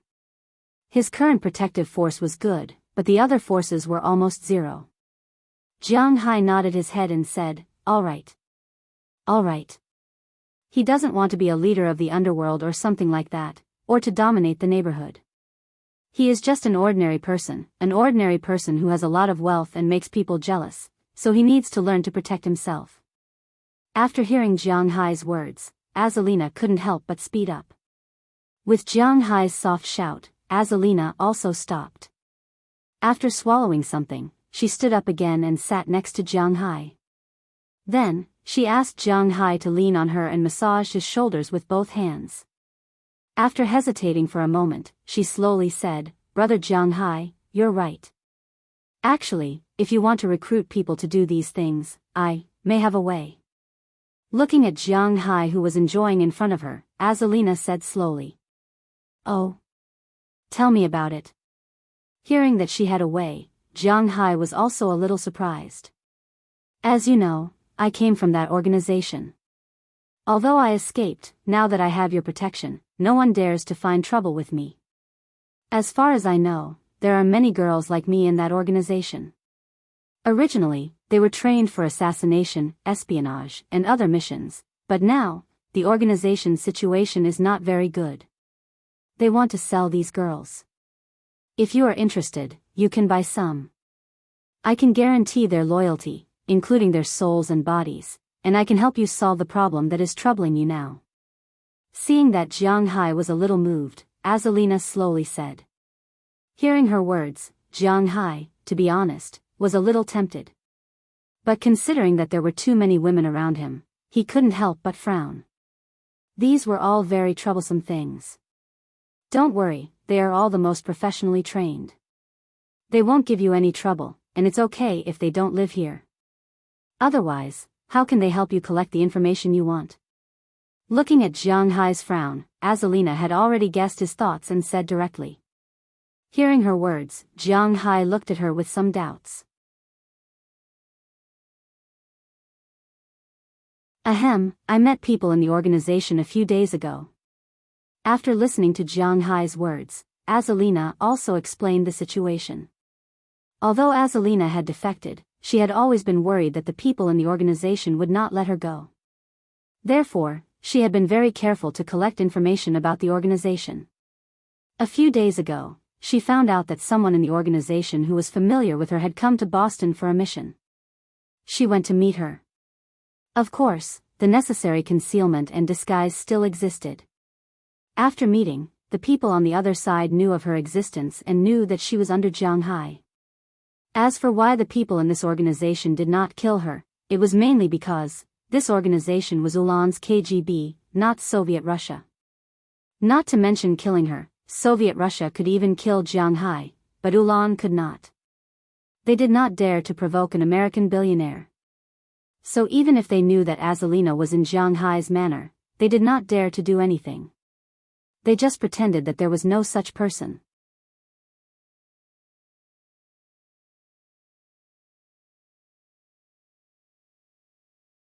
Chapter 724. After learning that this was how the organization viewed her, Azalina was also a little confused, but for her, this was the best result. The organization would not trouble her, and she could stay by Jianghu's side. There was nothing more wonderful than this. Then this person also talked about the current situation in the organization. In fact, before she defected, the organization was not doing very well. People who recently read the international news knew that the recent situation in Ulan was not very good. Although it was a Western country in Europe, to a large extent, this country was still not as good as the developing Wuxia. The current forces in Ulan were a tripartite balance of forces: the government's forces, the Soviet Union's forces, the opposing forces, the forces of the United States and other European countries, and so on. The whole of Ulan was in a mess, and there were conflicts and demonstrations everywhere. The Committee of State Security, KGB, of Ulan, which was originally a national institution, had become a redundant unit at this time. Everyone wanted to control it and use it to assassinate people from other forces, but everyone was also afraid of it. The government, which nominally controlled it, saw the current situation. This was a double-edged sword. Instead of not knowing whether to kill the enemy or hurt themselves, it was better to get rid of it. So the government decided to disband the organization. After all, the people in the organization were all elites, and the people in this country were going crazy from poverty, so they decided to auction off the valuable agents. These agents were men and women, but they were basically young, about 20 years old. They wanted to see if the rich people of other countries were interested in taking them away. Originally, people like Jianghu were not qualified to be invited. After all, although he was rich, his social status was not very high. After all, he was just a cattle farmer. But since he already knew about it, there was no problem if he wanted to go. Azalina would take care of these small problems. As for why Azalina asked Jianghu to go, according to Jianghu's guess, it might be because she was familiar with the organization. But he did not care about such narrow-mindedness. After all, she would not harm him, and she would help him solve the loyalty problem of those people. When is the auction? After thinking for a while, Jianghu raised his head and asked Azalina. May 20th, after thinking for a while, Azalina told Jianghu a time. Hearing this time, Jianghu couldn't help but laugh. She was really shameless. An auction and a confession date. After thinking for a while, Jianghu shook his head and sat up. Then he pulled Azalina over. His hands constantly rubbed some parts of her body, turning them into different shapes. Azalina didn't speak, she didn't make a sound, she just looked at Jianghu. If Jianghu wanted her now, then she wouldn't resist at all. In fact, she didn't resist since a long time ago, but Jianghu didn't make a move on her. She was different from Afra and the others. They needed to use their bodies in exchange for the right to live here. She was also different from Feng Yunqin, Ai Xiaoxi, Qi Jia, and Qi. They could become the owner of this place. And she was Jianghu's bodyguard. Anyone could be replaced, but it was impossible for her. So she did not care about Jianghu's actions, and she would not resist Jianghu. Jianghu could do whatever he wanted. In front of him, she would not hold back. Then you arrange it. After these people are done, I will go to Europe. I don't feel at ease leaving Delina and the others here, so I will go with everyone. After attending the banquet in Europe, we will go there for the auction. Looking at Azalina's appearance, Jianghu couldn't help but smile.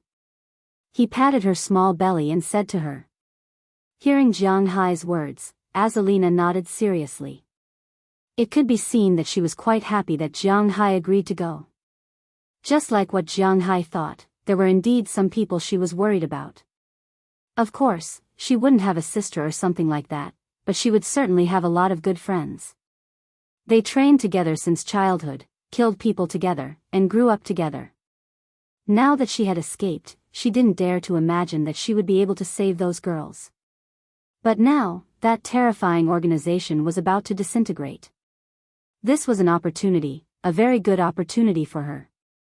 Of course, if she gathered these people, she would naturally train them to be Jianghu's most loyal subordinates and Jianghu's most loyal dogs. She would offer her soul and body to Jianghu. Thinking of this, she couldn't help but feel that something was wrong with her lower abdomen. She stood up and happily hugged Jianghu, then ran back to her room. Looking at her appearance, Jianghu also smiled. This girl was really not suitable to be an assassin, because she was really too kind. Shaking his head, Jianghu also returned to his room on the second floor. Looking at the 4 people who were still sleeping, he hugged Ai Xiaoxi and fell asleep. He was indeed a little sleepy.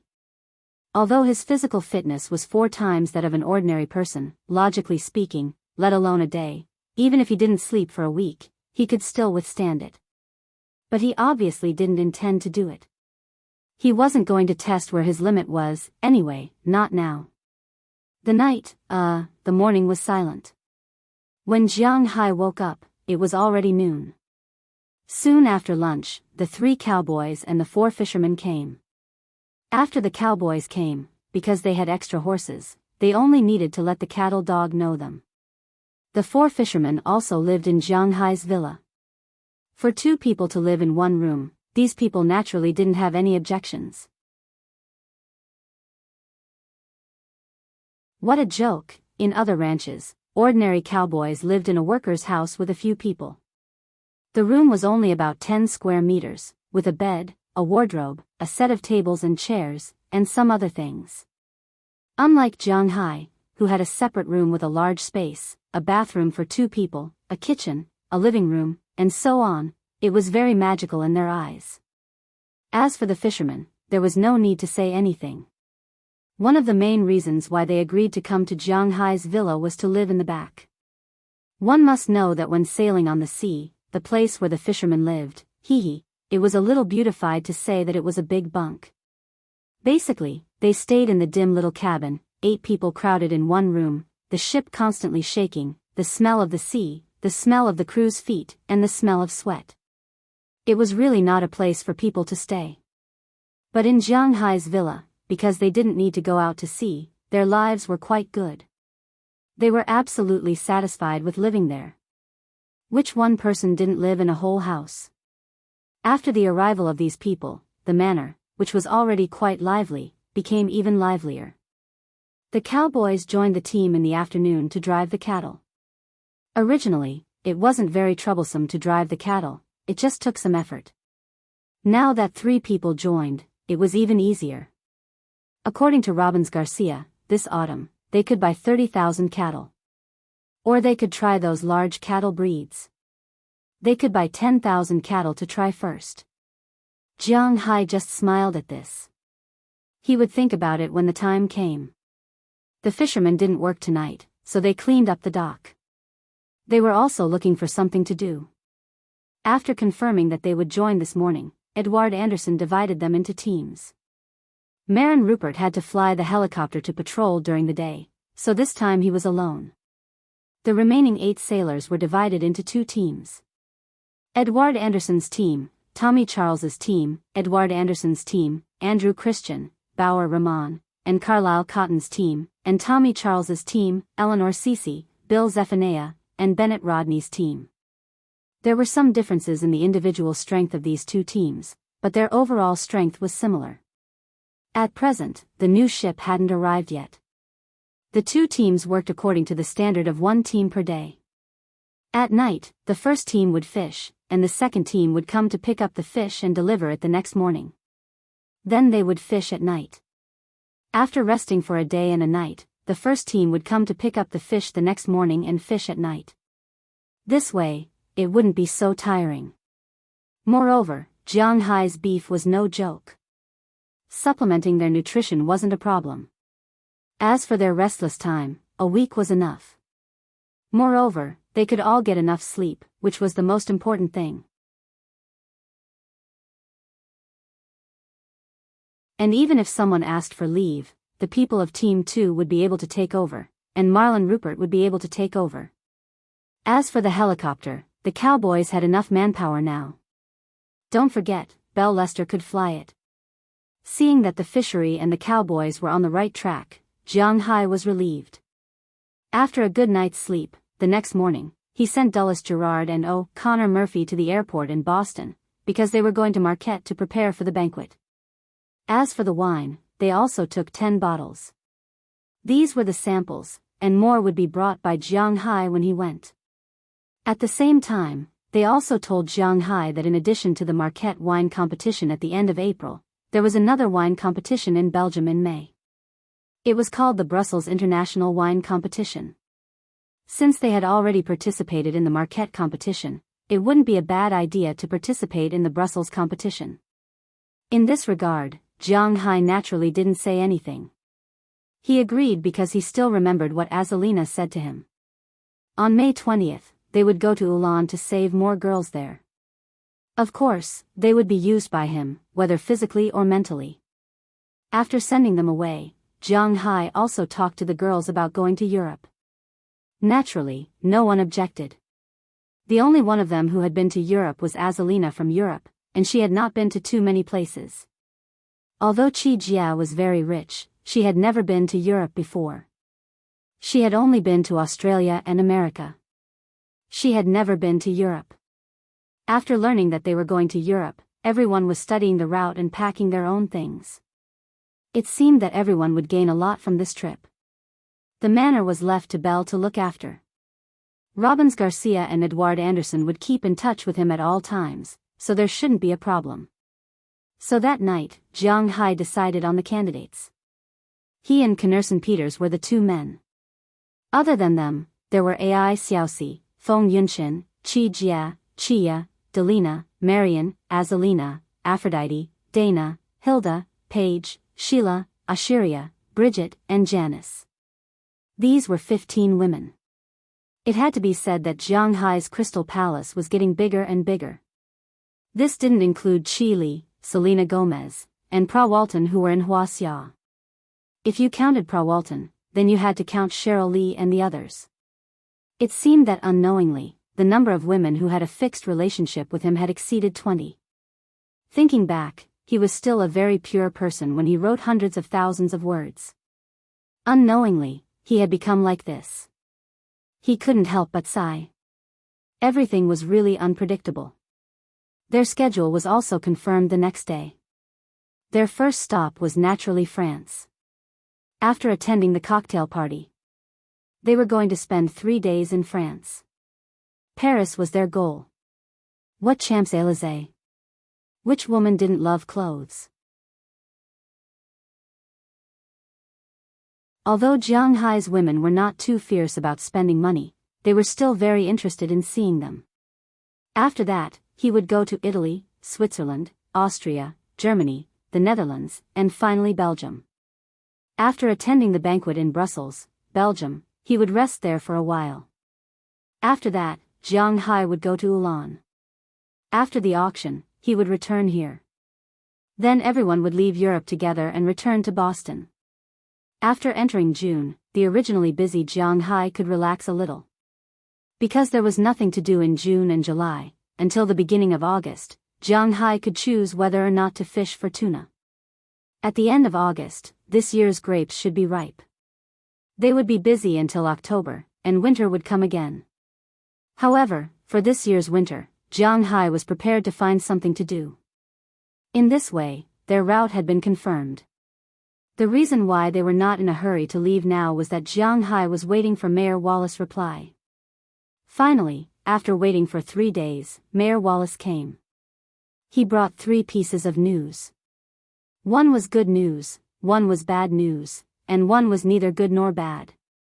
Listening to these 3 pieces of news, Jianghu was a little speechless.